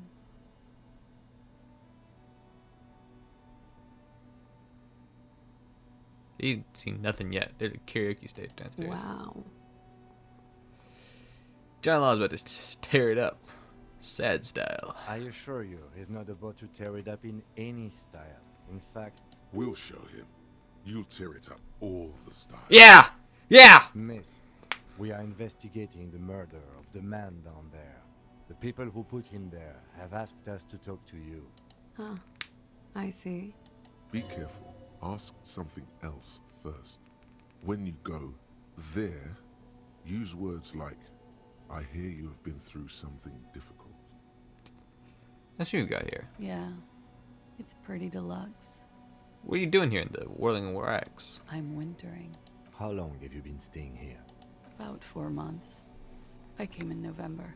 The bills downstairs concur. Why here? Here in the Whirling, here in Martinez, or here in Revachol? Here in the Whirling. Because it's the funkiest building in Martinez. And because all the other buildings are bombed to hell. You have quite the collection of prescription drugs down there. Thank you. I've put a lot of time and effort into it. Technically, possession of narcotics is legal in Revachon, but you should still reprimand her. No, don't listen to the stiff. Be cool. It's quite impressive. How do you mask such a With horde? money, sir. It's not exactly the NT-star size caboodle I intend for it to be one day, but it's getting there. Collection includes Nacra, an opioid antagonist. Comes in handy when you've done too many opioids. Is that something that happens to you often, miss? Better safe than sorry. It's all as far as that goes then. Very funky. I have other questions for you. Okay. What is your name, miss? For the record. Clausier Amandou. And where are you from? Vredefort, Republic of Oranje. Wasn't the tattoo on the hanged man an Oranese map of the waterways? The thought begins to form in your head, then dissipates. Something for later. What is Oranje? A bad memory, officer. A bad memory of what? Of lilacs and lightning. Parks, glass, duraluminium. Vredefort is a conference city. It's always autumn there. A night. At least it was for me. What's so bad about that? Nothing. If you're no longer there. How old are you? I'm 28. What do you do, miss? What is your specialization? Something stupid. What's that? Oranese lit. Oranese lit? Oranese literature. It's what I studied at the university. What is Oranese literature about? Fear of failure, fear of death, how it sucks to be Oranese. All national literatures are... Only the name of the nation changes. What about Revacholian literature? People sometimes reveal things about themselves when they discuss such matters. Revacholian literature too? No. Revacholian lit is about how magnificent and serious Revachol is. It's about how you have to save the world.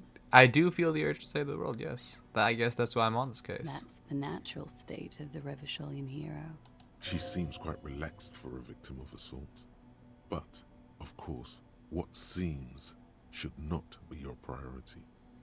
Orange's lit, what do you do with it? Nothing. I do nothing with it. How do you make money then? Money is very important. Cool.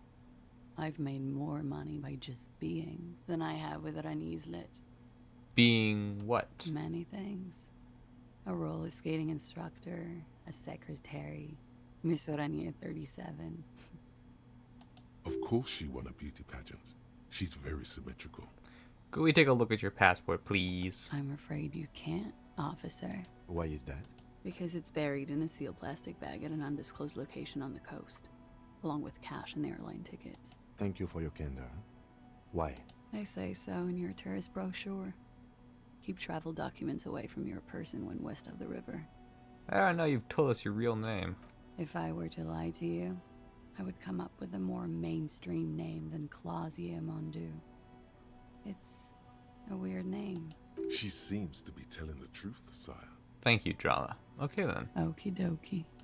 If any of this made her nervous, it certainly doesn't show in her expression or her movements. Thank you. That's it for the record. The record. So official. They tell us you've been through something difficult. Something difficult? I've been through at least half a dozen difficult things. Which one do you mean? Were you sexually assaulted, miss? By sexually assaulted, you mean raped? Yes. It's a bit early in the morning for raped, isn't it? Actually, it's already afternoon. Is it? It is afternoon. Time flies, man. So were you? Yeah. I'm gonna go with not raped. I don't want to say that shit about him. By him, she must mean the victim. Tell them it's not my style.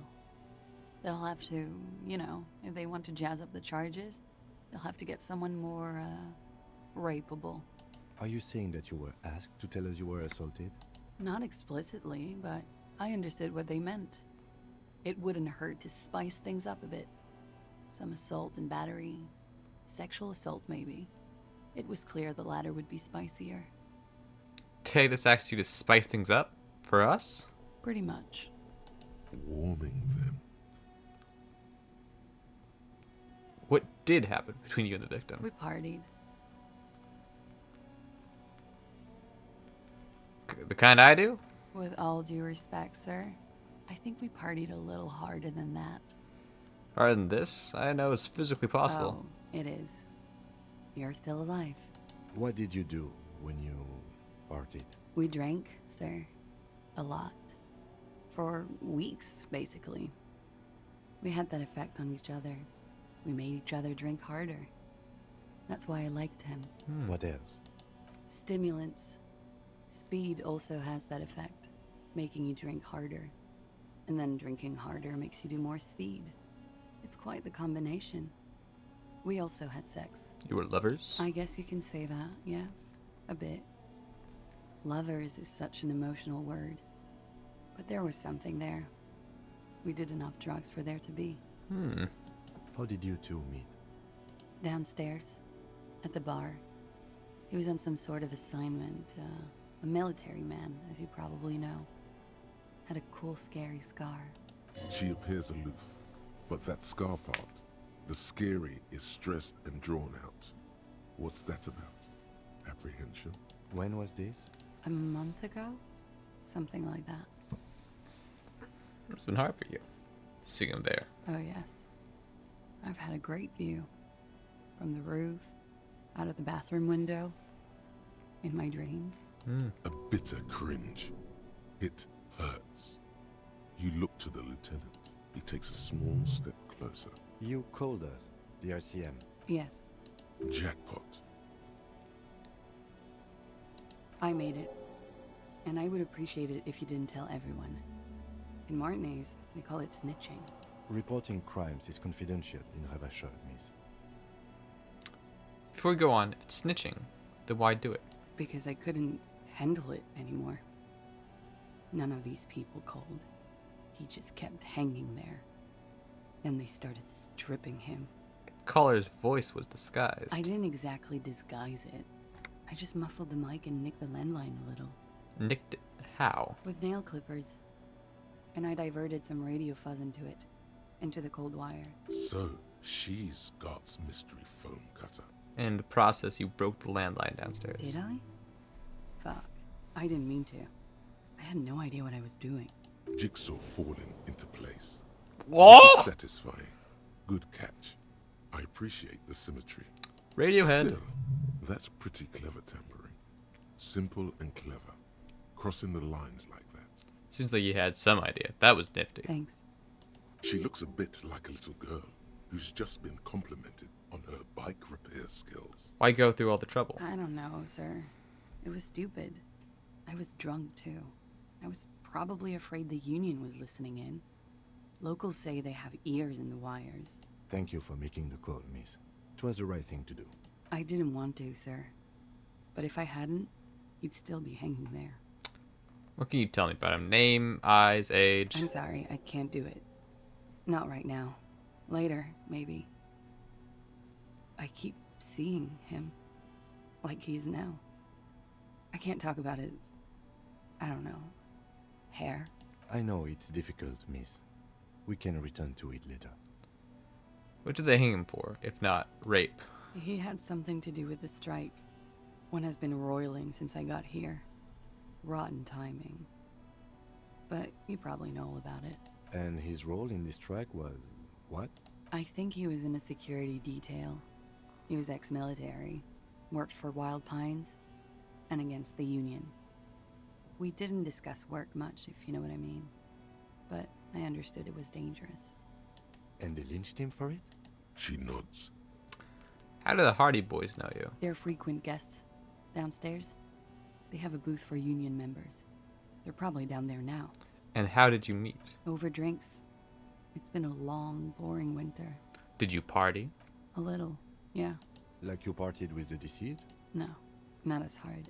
I'm sorry to have to ask this, but have you had a physical relationship with any of the Hardy Boys? I have. Which one? Which ones, sir? I don't remember precisely. Titus, obviously. But as I said, it's been a long winter. Could that have been part of the reason they hanged him? Could that be why they lynched him? Jealousy? I hope not. Actually, I know that's not the reason.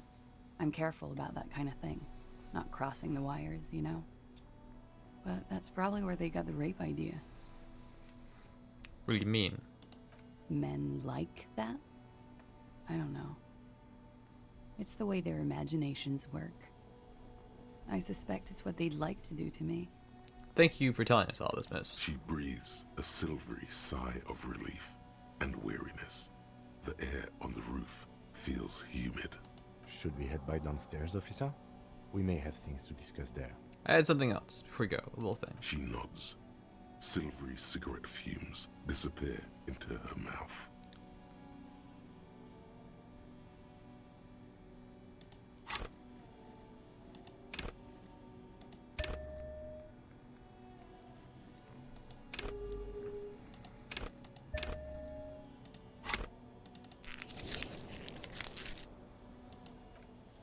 She looks back. Don't worry. We will protect you from her beauty.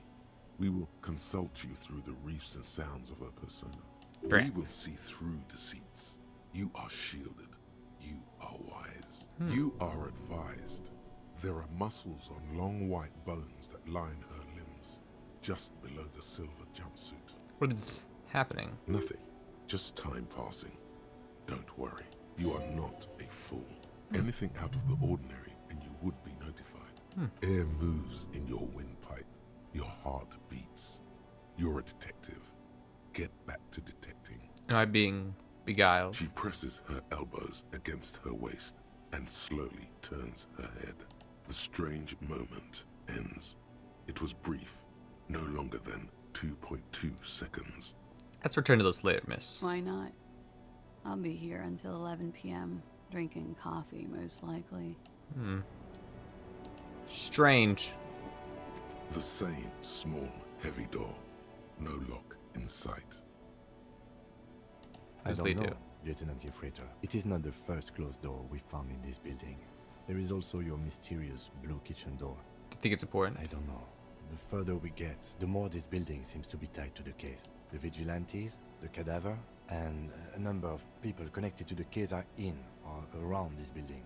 This door is part of it. It's not unimportant. See? The main investigation and this door below are merging into a stereo investigation. I hate it when that happens. It's barred from the inside. You hear the bar rattle in the brackets. Unfortunate. Let's head downstairs again.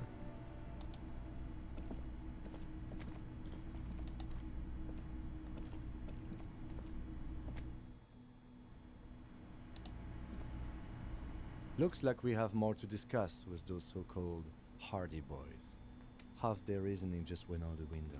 You think this will make them cooperate? Nothing will make them respect the RCM, but it will disrupt the game they prepared for us.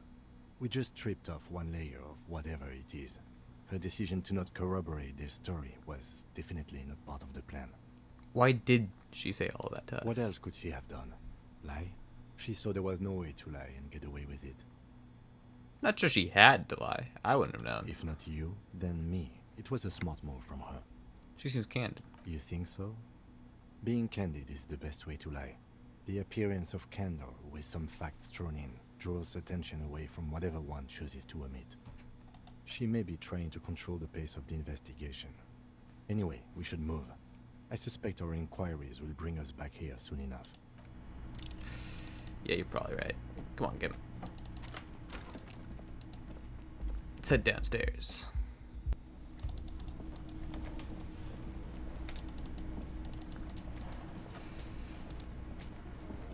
Titus, my man. What is it? What is it, Titus? Glad they said she wasn't raped. Fuck.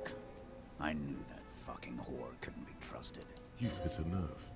Titus is furious. No, more than that. The loyal Titus feels betrayed. For the record, Titus Hardy did not explicitly specify the victim as a whore, nor did he say anything about trusting her. Oh, shut up and stay out of this, Liz. He raped her. He was out of his fucking mind. You have no idea. She's just in denial, asshole. You don't understand the traumatic experience. She's shutting down, and she doesn't fucking trust you. Yeah, she's crazy, you know. A crazy bitch. You know the type. She's fucked up. Crazy. What are you talking about? She's very lucid. She wasn't raped. The witnesses' statements were very clear. Lawman, I'm at the end of my goddamn rope with you. I fucking told you not to push her, and you went and pushed her. I am gonna fucking hit you. Duck. Titus Hardy. Success. Titus backs off. Fists down, everybody. Everard personally sent me to take care of this. If this goes south, we'll all be in the shit. But you, Titus Hardy, are going to be buried. Am I understood? Someone has to rush in to break the tension. The second in command. Look, Copper. We know that fuck was a rapist and a killer. We got him confessing to it on tape. Really? On tape? I have a boombox. Show it to him, T. What's the harm, right? Here, jerkwad. Listen to this shit. And then come back and tell me the soldier of the apocalypse was an innocent man. This is their last play, this tape. Their story is in tatters. A mess. It might be nice to listen to, but at this point, you don't need to. You get this tape. You think we go into this shit deaf and dumb? You RCM aren't the only ones who know how to bug people. There's no university degree for that. Actually, there are a few. Crypto analyst, radio officer. So you bug them? How? We have machines. We're in logistics. How do you think a harbor works? It's advanced stuff. Understood? You've listened in on their communications. How long? Since way before their chief started taking swing lessons. Things got nice and quiet after that.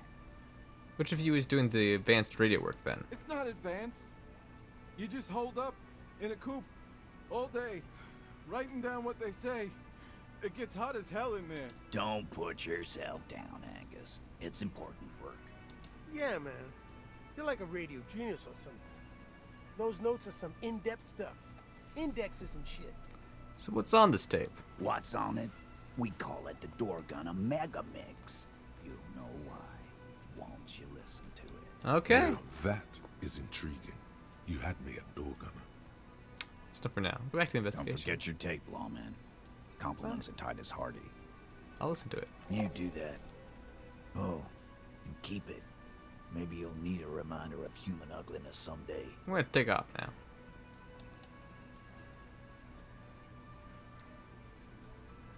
Alright, Kim, let's go hang out with the cops. What up, coppers? Again? I can't believe this shit. Why are you He here? might be wearing a disguise. Are you wearing a disguise? Yes, it's a hobby of mine. Okay, then see you around. Yes? What is it? Are we still in the same police station or not? God damn it, you leave her alone. Keep your weird bullshit to yourself and be professional for once, for fuck's sake. Can I actually help you with something? Yes, of course. Preposterous. I mean, you would remember if they were, right? Who forgets their squad mates? That's not possible. You have a blue uniform, mine's black. What does this mean? It means I'm a patrol officer, sir. What was with that, sir? It might be because you have the higher rank. Are you with him? Of course I'm with him. Why do you ask? An asshole. You're an asshole. You know what? Maybe we're both assholes. Please, let's not turn this into another exchange, okay? Call me sir. Why? Well, I guess I, Cut the shit. Every second you stand here running your mouth, the case grows colder. Okay, goodbye. They sent me back up. The porter reel is just what you needed.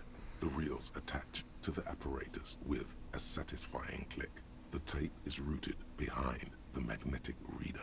Play the tape. Push, command set, and the tape starts spinning. Violent static and machine sounds fill the air. This isn't Revachol. This is a fucking village. I can almost see the elephants.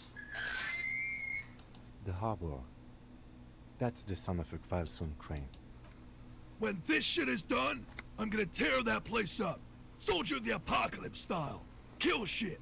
Dogs and chickens too. Gonna run a room, Cordy.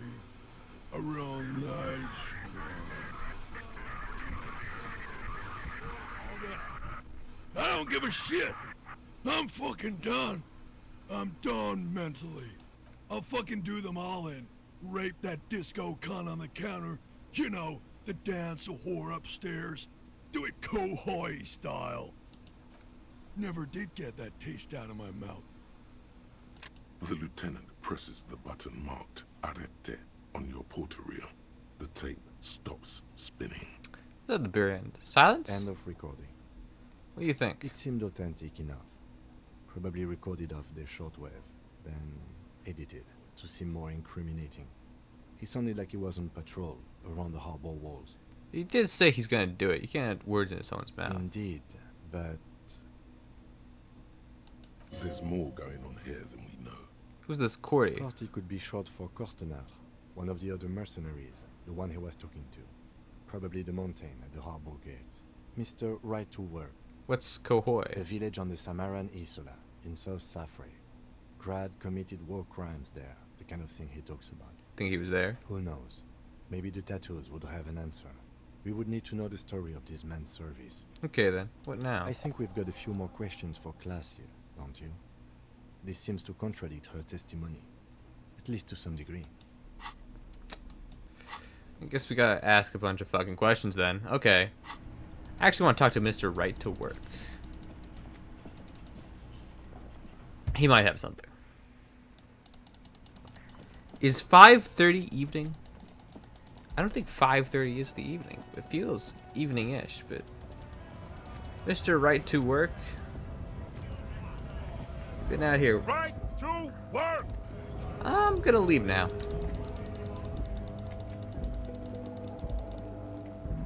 I need to sing my heart out. I'll get through all this pain eventually. Just need 80 more skill points. And I'll get through it all. No, hold on. Not yet. Not yet. Not yet. Wait for more people to come in. We're gonna wait till around 8 o'clock. And then we're gonna sing it. Kim, why won't you open your door for me?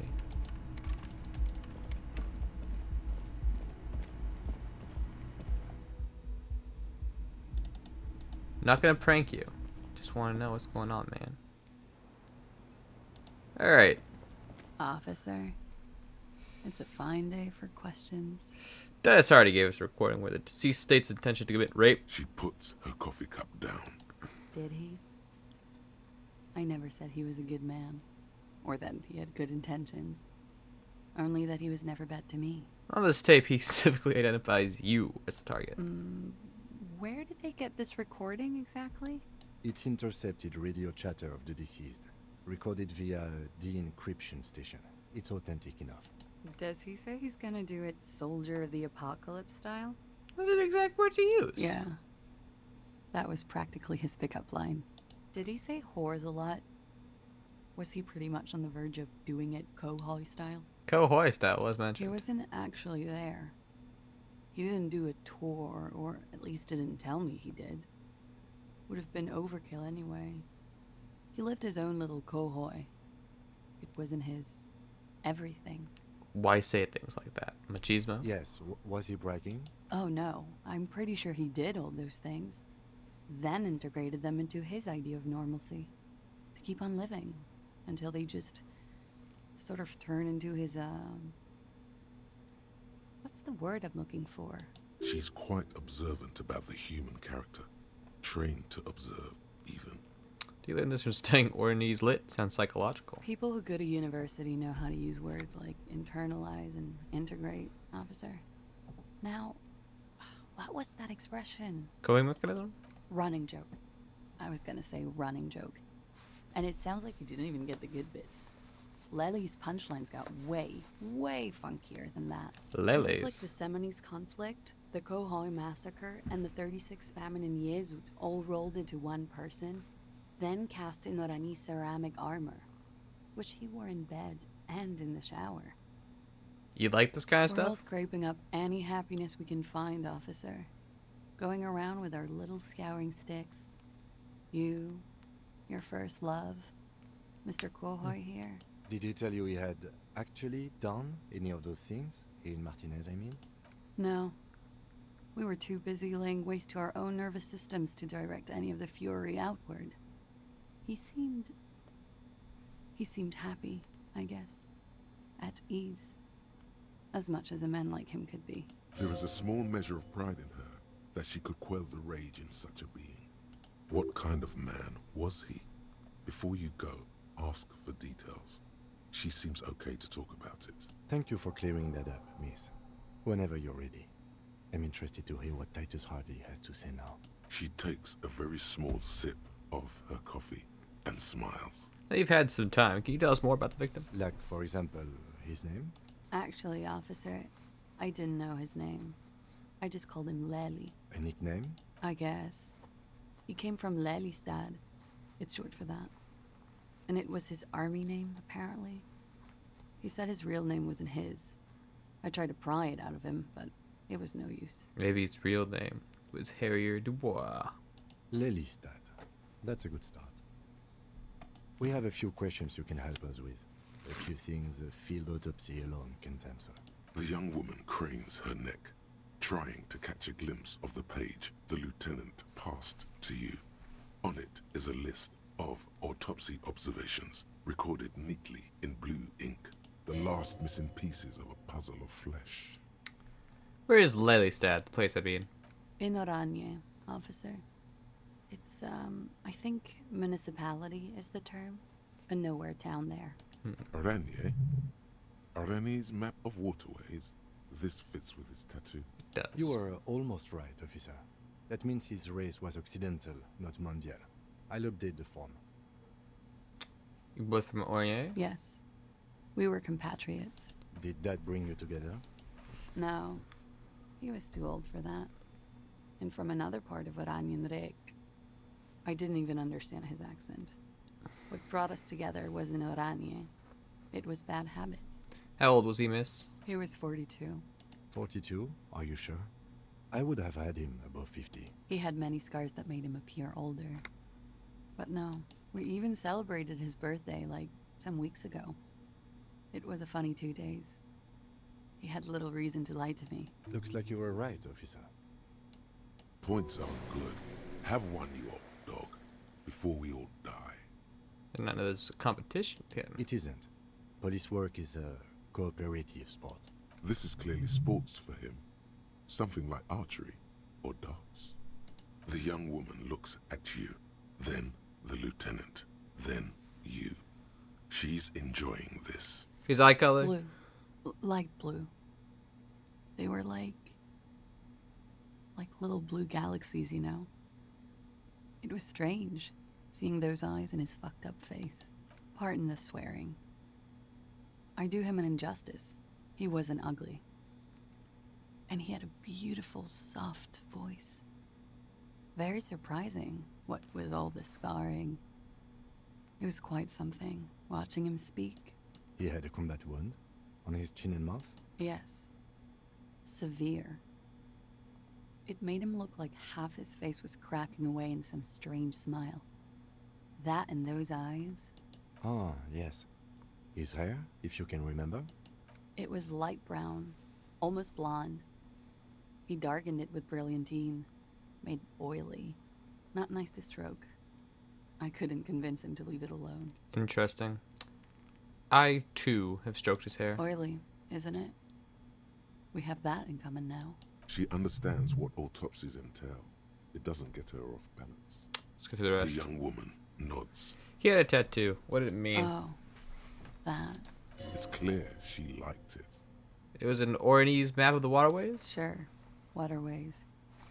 It was mostly for showing off to chicks, though. For showing off to chicks? How so? How? Imagine him lying in bed. Freakish musculature laid out on the sheets. Scarred, of course. Tattooed. The sheets are dirty for some reason. Is this Oranese lit? Is this Oranese lit? Yes. This is the very essence of what unease lit. A moment's respite. Dark and hopeless as the struggle itself. He's smoking and drinking, of course. And his chest and shoulders and arms are studded with stars. Tens, hundreds of them. Maybe even thousands. And the woman goes like, "What was this, baby?" And he says, "That was too hardcore. Don't ask me about that." So she goes, "Okay, but what's this, baby?" And he's like, "Saw some bad shit there. Killed some loincloths." And so it goes. Star after star. Port after port. Third world country after third world country. And he's done horrible things in every single one of them. You were the woman in this? Oh yeah. Can you tell us precisely what these mean? No thank you. I've seen enough of him dead. I can tell you what they meant without looking at them. Go on. He was a blue-eyed boy with thick arms, from a small town. He was also poor, and the government of Orania needed some people killed, so they turned him into a grotesque killer. For money. He went to Killer Academy in Vredefort. Then he killed some people in the Seminine Islands. And on other islands, too. All of the islands. After this, he came to Revachol and got killed himself. Not a very fun story. It is when you're high. It can be very exciting then. You have the tools to deal with it. It's not a very nice story to remember when you're sober. A change of topic? We ordered a toxicology report. Any idea what it'll show us? A real rainbow splattering of pharmaceuticals, I bet. Barbiturates, amphetamine, sildenafil. How much does the toxicology report cost the police of Revachol? I can do it for half of that. Save you some money, make some myself. It's quite expensive, miss. But we'll manage without your help for now. I think we finished this line of questioning. All right. Coolly, gracefully, she pours herself more coffee. Let's return to this later, miss. Wait, stop. That man, bloated beyond all recognition, was 42? But she said yes. Below the damage, the weeks of decomposition, all the swollen indignity of mortality. He was 42 years old. Where is this going? How old are you?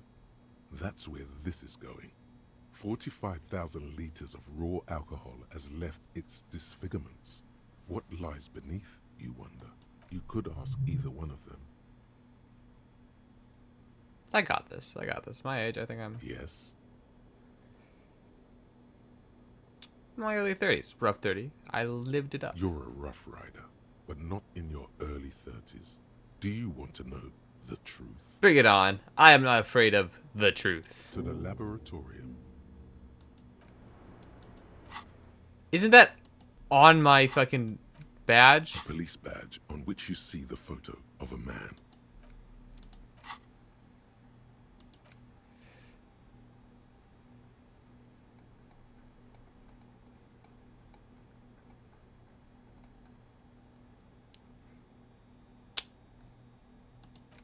Rats. I do want to know how old I am. So I guess let's go ask Titus so I can figure out how old I am. Titus! Titus, how old am I?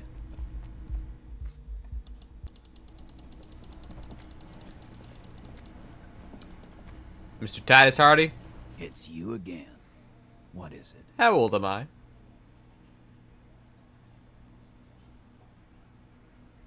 Dr. Cloudy about the tape. Man. He tenses immediately. Chest tightens. Jaw sets. Ready for another blow. Nothing. She stands by what she said. That fucking fucker.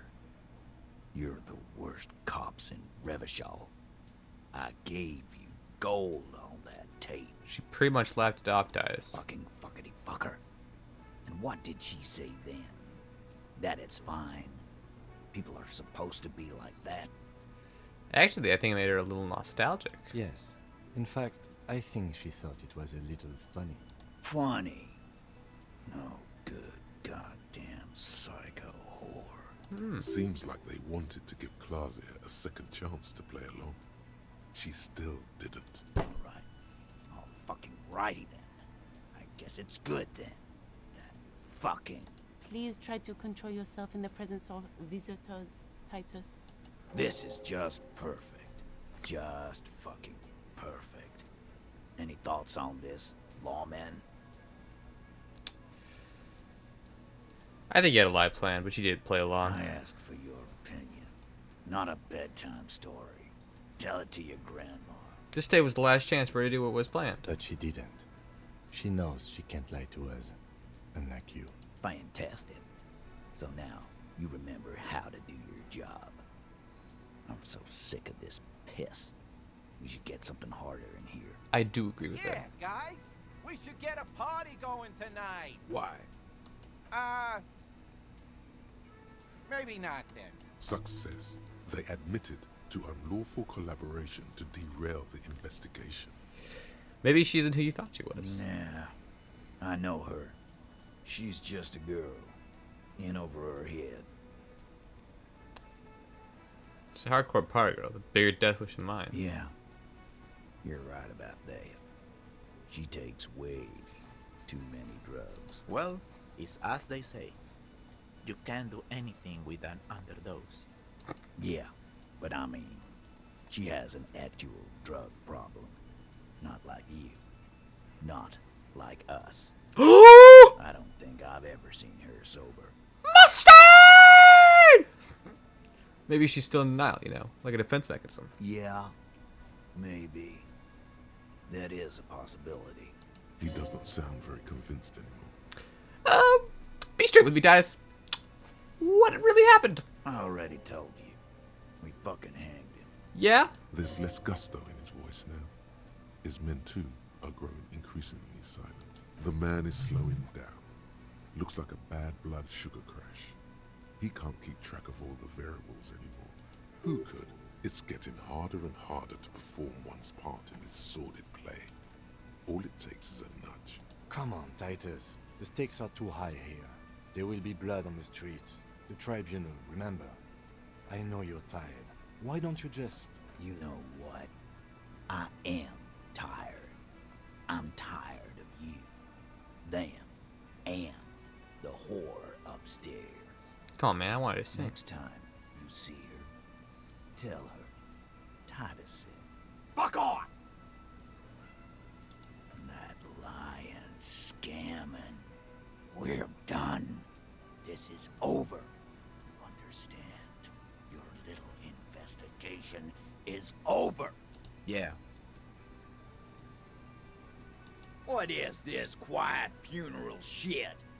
What we need is some beers in us. Bartender, 20 beers for the Dock Workers Union. Why do we make it 40, huh? Why do we make it 100 beers? You're not loud enough. 100 beers? Now we're talking. Hoppity hop over here, cafeteria manager. Oh, we take off now. We need the rhetoric. You're gonna hear my song, Titus.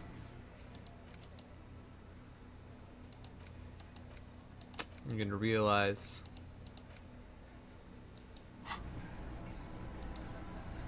He's gonna realize. I've got nothing to say to you. Why are you wasting your time? Are you the hardy I girl? am not. You could be Liz. You could be anything. You could even be a model. Even a mod? Glenn, I went to law school. I am an attorney. He's right. With a face like that, she could be on the cover of Le Debutante International. Get a grip, Glenn. She went to law school. So fucking what? Lots of models are actually really smart people, fuckwad. No, Glenn, they aren't. It's not her. She's not a hardy girl. Definitely. What's your role in all Like this? I already told you, I'm a legal counselor. Do you have hearing problems? Maybe we'll talk later. For now, I've got a story to sing. Are you ready, Kim? Feels right. You belong The here. stage is all set up for your performance. Feels silent. You can hear the pellets creak under your feet. You feel a little dizzy, a little unsteady suddenly. So, are you ready for your thing now? Let me know when I should turn on the karaoke carousel. Immediately, a loud feedback noise startles the room. You feel like an amateur. How are you supposed to hold the mic? Should you just sing into it? Where should you stand? Hands. Where do you put your hands? There are some people out there, but mostly a post-meridian slump. I can see that. They want me to sing in the evening. Do we have any, like, drama? Drama clothes? How's my drama looking? +1. +1 drama. Is that as good as it's gonna get? Don't want that.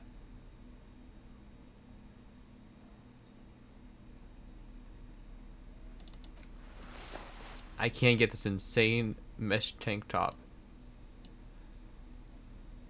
Something's taking down my drama.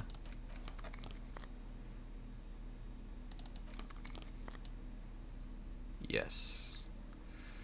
Yes, I'm gonna be stunning. I'm gonna cut a rug.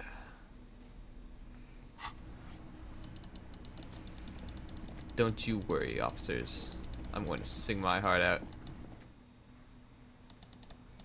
But first, I need to wait for the evening. When is the evening, do you think, Kim? I don't know, but I want to end this note on a singing. What up, pimp? Right to work. What do I have left? Actually, I should probably ask the working class woman if her name is Abigail. And then if not, I should probably call an Abigail.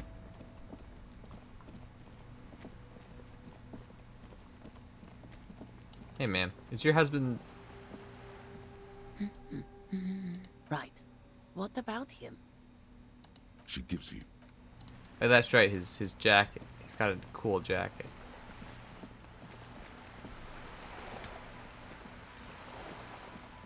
Let's check around over here.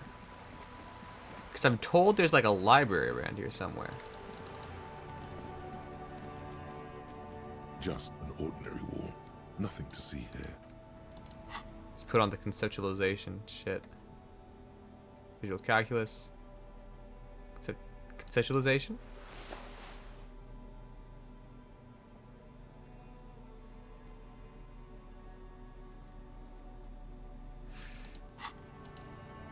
Let's an ordinary wall. Let's roll it up. To see here. Yeah. Why? It's a wall. Why must we stop? I hate you, Kim. Hey, man. Got anything cool? I am not trying to sneak up on you. It just happened to be sneaking up on you. Okay? See if they went home. Is he here? Oh my god.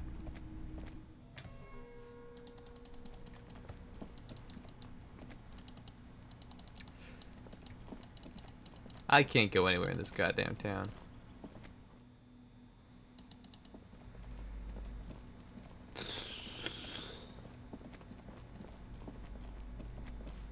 Hey there, pimp. Give me a moment. What's poppin'? Alright, goodbye. I need more skill points. Desperately.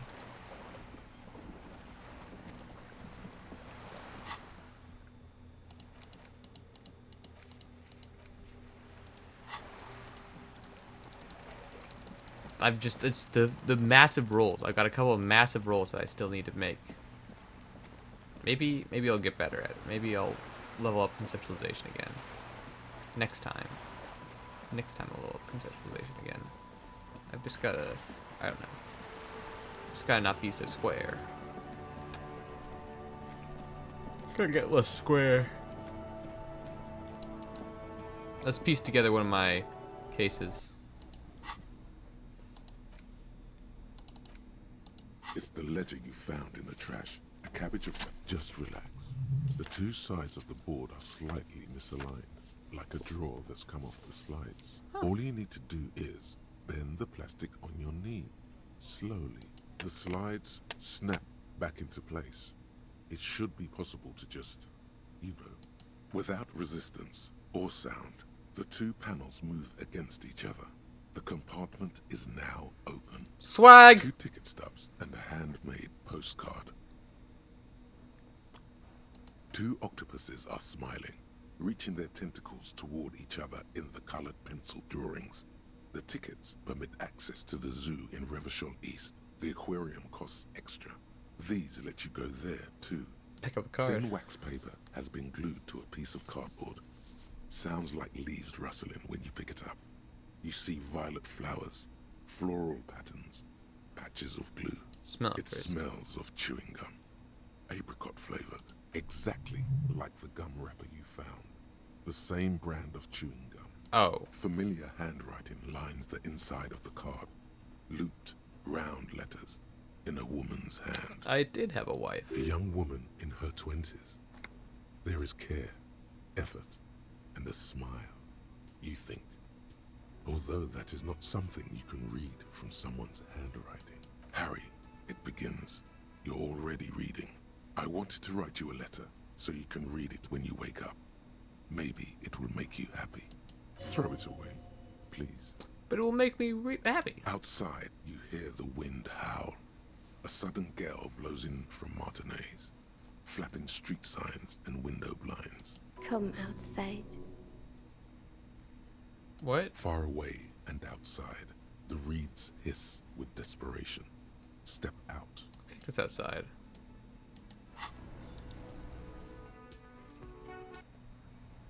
Okay.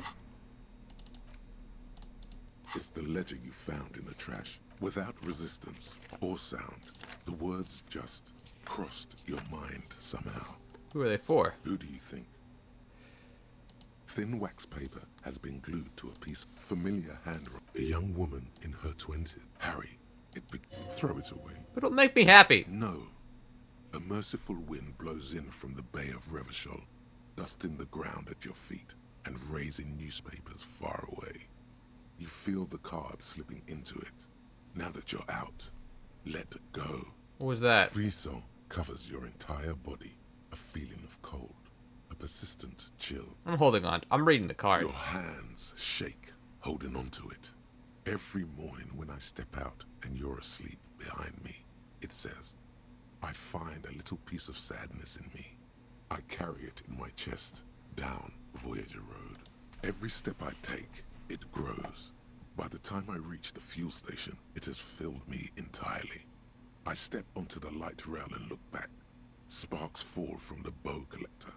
I know it will be like this until late afternoon, when I get off the 42 and walk back to you. You. Every step I take will get lighter. It almost makes me run. Sometimes I do. I can't believe I met you. I can't believe the happiness I feel with you.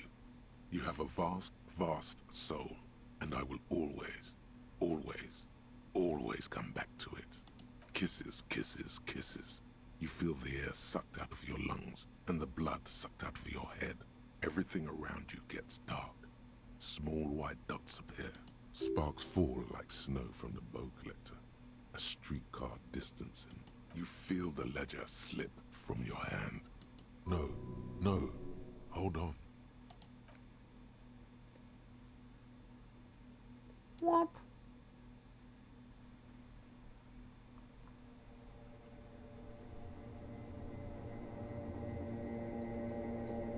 Did I kill myself?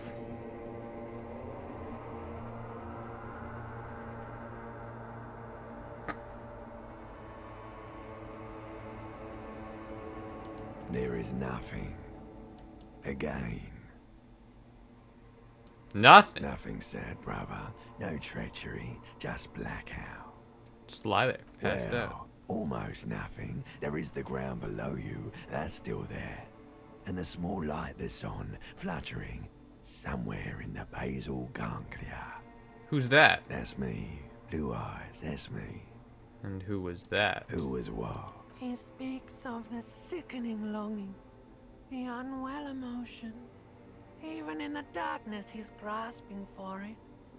Still trying to hold on to the great sorrow slipping in the water. Slimy. Yeah, that's the stuff. Here in the paleo-mammalian cortex, we call it the shadow. Because it's always there. What was the X something? The bloated corpse of the past resurfacing. no, it was beautiful. Beautiful. Believe me, stupid ape.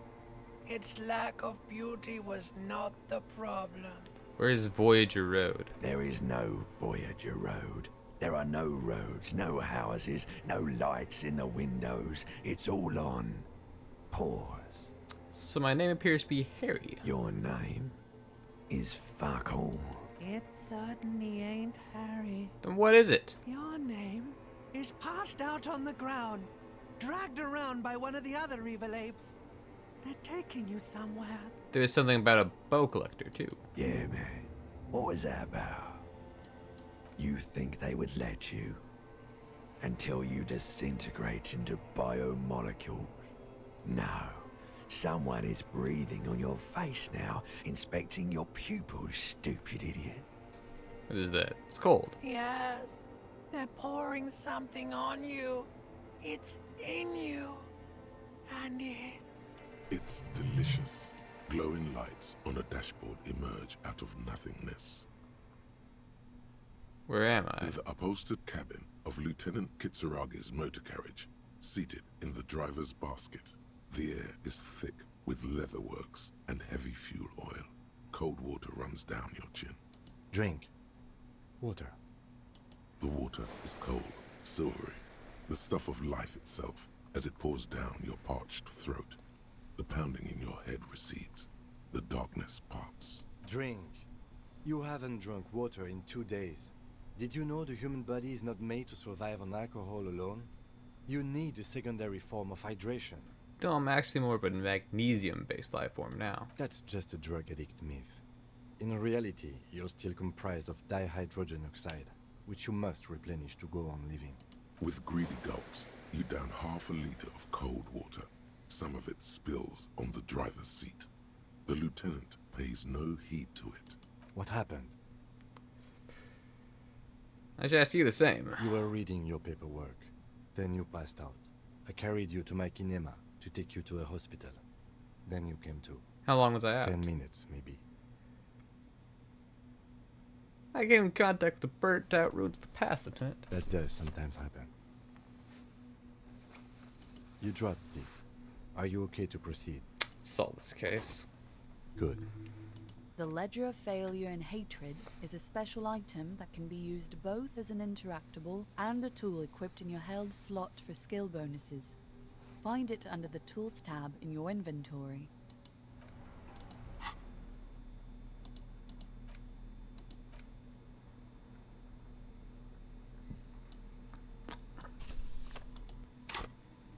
Let's go talk. Why do I run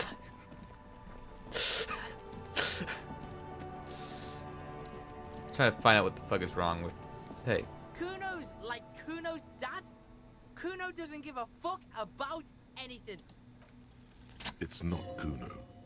It's Kuno S. Interesting. How? Kuno S is by far the worst of the two.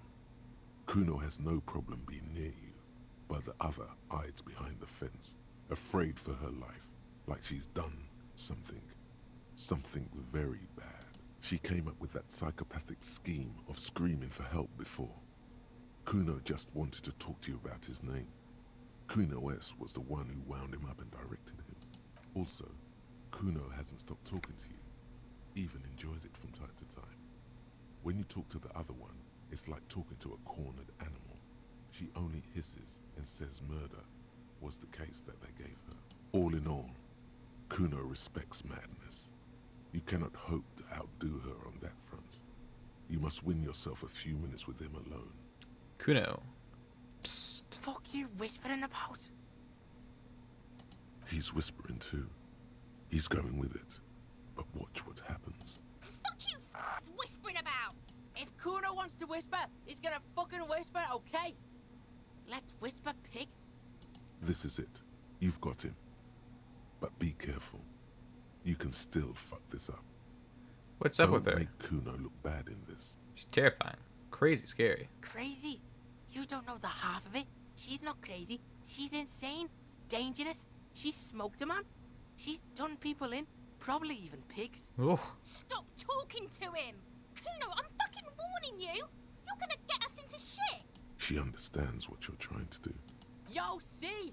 Did Kuno not tell ya? Kuno told ya. Kuno talks to whoever he wants. Talk, pig. Kuno's got it under control. You did it. They're separated. He's even turned his back to her, so she can't read his lips. Means you smoked someone. Kuno means she killed someone. That's right. She's a killer. Like, actually a killer. He's meant everything he said before, but right now, he not only means it, he is sincere. You serious about this killing business? Killing is serious shit. Kuno's always serious about the 488. She's probably killed a pig too. I mean, I'm pretty sure she has. Come on, she didn't kill police officers. I knew you pigs were too naive for this shit. Good thing Kuno's got her under control. Kuno keeps her calm. A cop would be too large for her to overpower, but a determined child of her size can still kill the vulnerable, the elderly, the homeless, or other children. The creature peers at you both from over the fence. There is something searching in her eyes. She your sister? Fuck no, she's not my sister. She's just a stray who got in, like a mad dog or some shit. Stray? Yeah, she was just there. What was that, Kuno? She was in the hallway, dripping wet, by the fucking shoe rack, in the dark. That hallway there, the janitor's closet? Yeah, that's the place. She was just balled up near the closet, psycho style. Why was she dripping wet? Kuno's got no fucking idea. Her hair was all wet. I think she pissed on the floor too. She was there for 3 days, in the corner, every time Kuno went out. So she got in? How? I don't know. Someone left the door open. Kuno comes home and she's sleeping under the desk, under the pile of clothes, like a dog. But your parents? Kuno's dad doesn't give a shit. Doesn't even see her there, or thinks it's fucking Kuno. Shit's all on Kuno. Says she's insane? She's psycho. None of that kiddie psycho, cat burning shit. She does the real deal. Whoa. Yeah. What's the real deal? Snuff radio shit. Believe me, pig, you don't want to know. What's that language she uses? Fuck knows. She says it's the song of her people or some shit. What people? Crazy people. The fucking Nakis. I don't know. Some things are too awful to dwell on. The Nakis and Runkaris might be some kind of defense mechanism. Do you think she has anything to do with the dead man? Yeah, she would have liked to fuck him up, but she didn't. Kuno wasn't around, and C was with Kuno. Where were you? Look, Kuno's gonna put you at ease. We didn't do it. Thanks, Kuno. He speaks the truth, my liege. Kuno, do you think it's possible that she's killed other children? Kuno falls silent. He does not look at you when he replies. Kuno, that's it. That's what Kuno is starting to think, yeah. He usually looks you straight in the eye. A little something just crumbled there. How are you dealing with all this? How's Kuno dealing with this? Kuno's dealing with it just fine. He doesn't need you fucking with this, waving your gun, mad dog shit. Kuno remembers what you did there. Oh. Kuno's got this shit under control. You back up. I'm here for you. Listen. C is Kuno's go-to. Kuno's protecting her. You fuck with C, you fuck with Kuno. You threaten her, you wave your gun around her one more time. Try to take it away. This is what it all comes down to. He needs you to take him seriously now. I'm going to kill you. I'll run when you put the cuffs on her, sneak up on you later, and fuck you up. You understand? Understood, Kuno. Alright, now we can do business. He's breathing heavily. That took something out of him. Business? Yeah? What do you want? Kuno can hook you up with... Don't hook him up with shit, Kuno. See? Relax. He respects the Kuno. Kuno made him respect the Kuno. You respect the Kuno, you get all kinds of shit. Kuno's gonna get you hooked on illegal narcotics if you run a little errand for the Kuno. Get you hooked, pig. Get his hook in you. Then Kuno gonna get you hooking for more. Cash in big style. Pig hooker. See, it's tension and release with Kuno. Now we releasing. The pant buying shit, that's on now too. 90% discount for Kuno's pig. Kuno can flex. Huh? Kuno flexes for hobos. Kuno sees you're in need. Not running you an errand in illegal narcotics, Kuno Kuno. gets it from his dad. Kuno and his dad are major suppliers. That's where Kuno gets his lightning on. Ah. Problem is, Kuno and his dad had a little falling out. Now junkies clawing at Kuno's door. Streets going mad. Kuno's got to throw his dirty popo man at it. Okay, okay. Dirty popo man is you. In there is Kuno's violent dad on steroids. Kuno's dad does steroids and speed. If you can take him, you can have half of the speed. Who's your dad, Kuno? Kuno's dad is a fucking monster. He's the most violent man in Revachol. He doesn't give a shit about a single thing. He drinks too. How much material are we talking about? Like half. Half of what? Baggy, but like in this vial. Ah. That's half a gram, sir. Half a gram? Yeah, half a G. Want it or not? It's not very much material at all. Fuck you talking about half a G?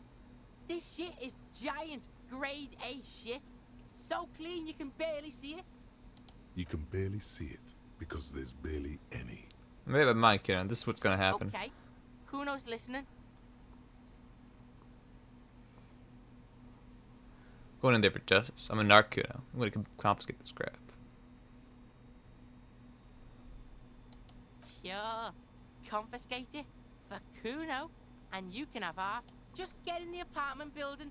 Kuno knows you already fucked your way in. Kuno knows everything. Go to room 12, first floor, and kick down the door. Police violence style. Kuno style. And then it's action time. You're locked in the room with violent fuckheads. That's it. Next time Kuno sees you, you better have his shit. What the hell are you signing us up for here? Come on, Kim. I just wanna take it. We're gonna get drugs away from my Okay then. Okay, I'm off. Kuno doesn't fucking care. Okay. A little bit rude. We're living up the drama. I need to play this perfectly.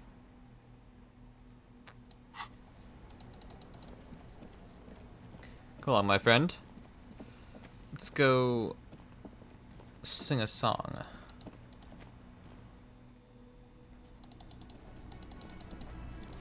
It's the evening now. It's time for me to get up there on that stage and tell the world what I'm about. The stage is all set up. You feel a little. So, are you ready for your thing now? Let me know. The bar is full and buzzing with chatter. No, they are going to hate you. Superstar cop.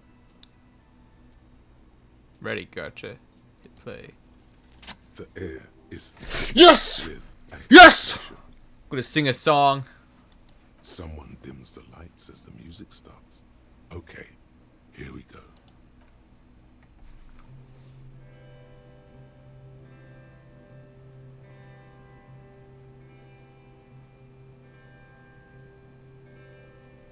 Come on, Harry. Hit it hard. I would often go there to the tiny church there. The smallest church in Saint San. Though it once was larger. So that is my And the voice. realm may rest there. Down through the mist there. Toward the Seven Sisters. Toward those pale cliffs there. I would often stay there. In that tiny yard there. I have been so glad here. Looking forward to the past here. But now, you are all alone. None of this matters. Now None of this matters at all.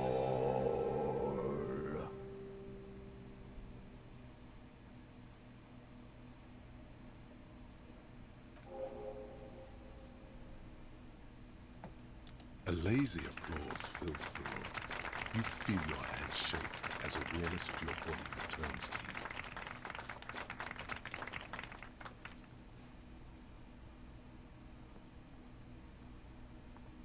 The microphone amplifies your voice in an uncomfortable manner. Someone coughs. Most people have gone back to talking now. Good, good. Are we ready? I want to unplug the microphone now. Last words?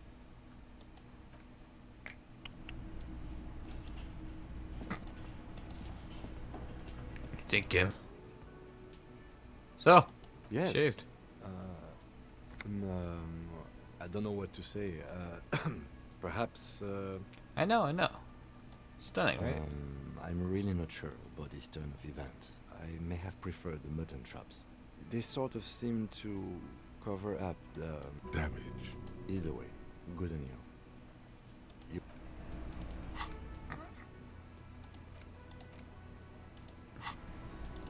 Was that just like an event? Titus, will you tell me anything now? It's you again. What is it?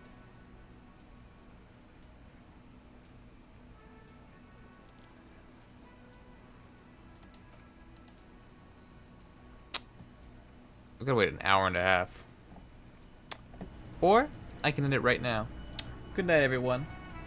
What a beautiful song. We'll pick up tomorrow. Goodbye.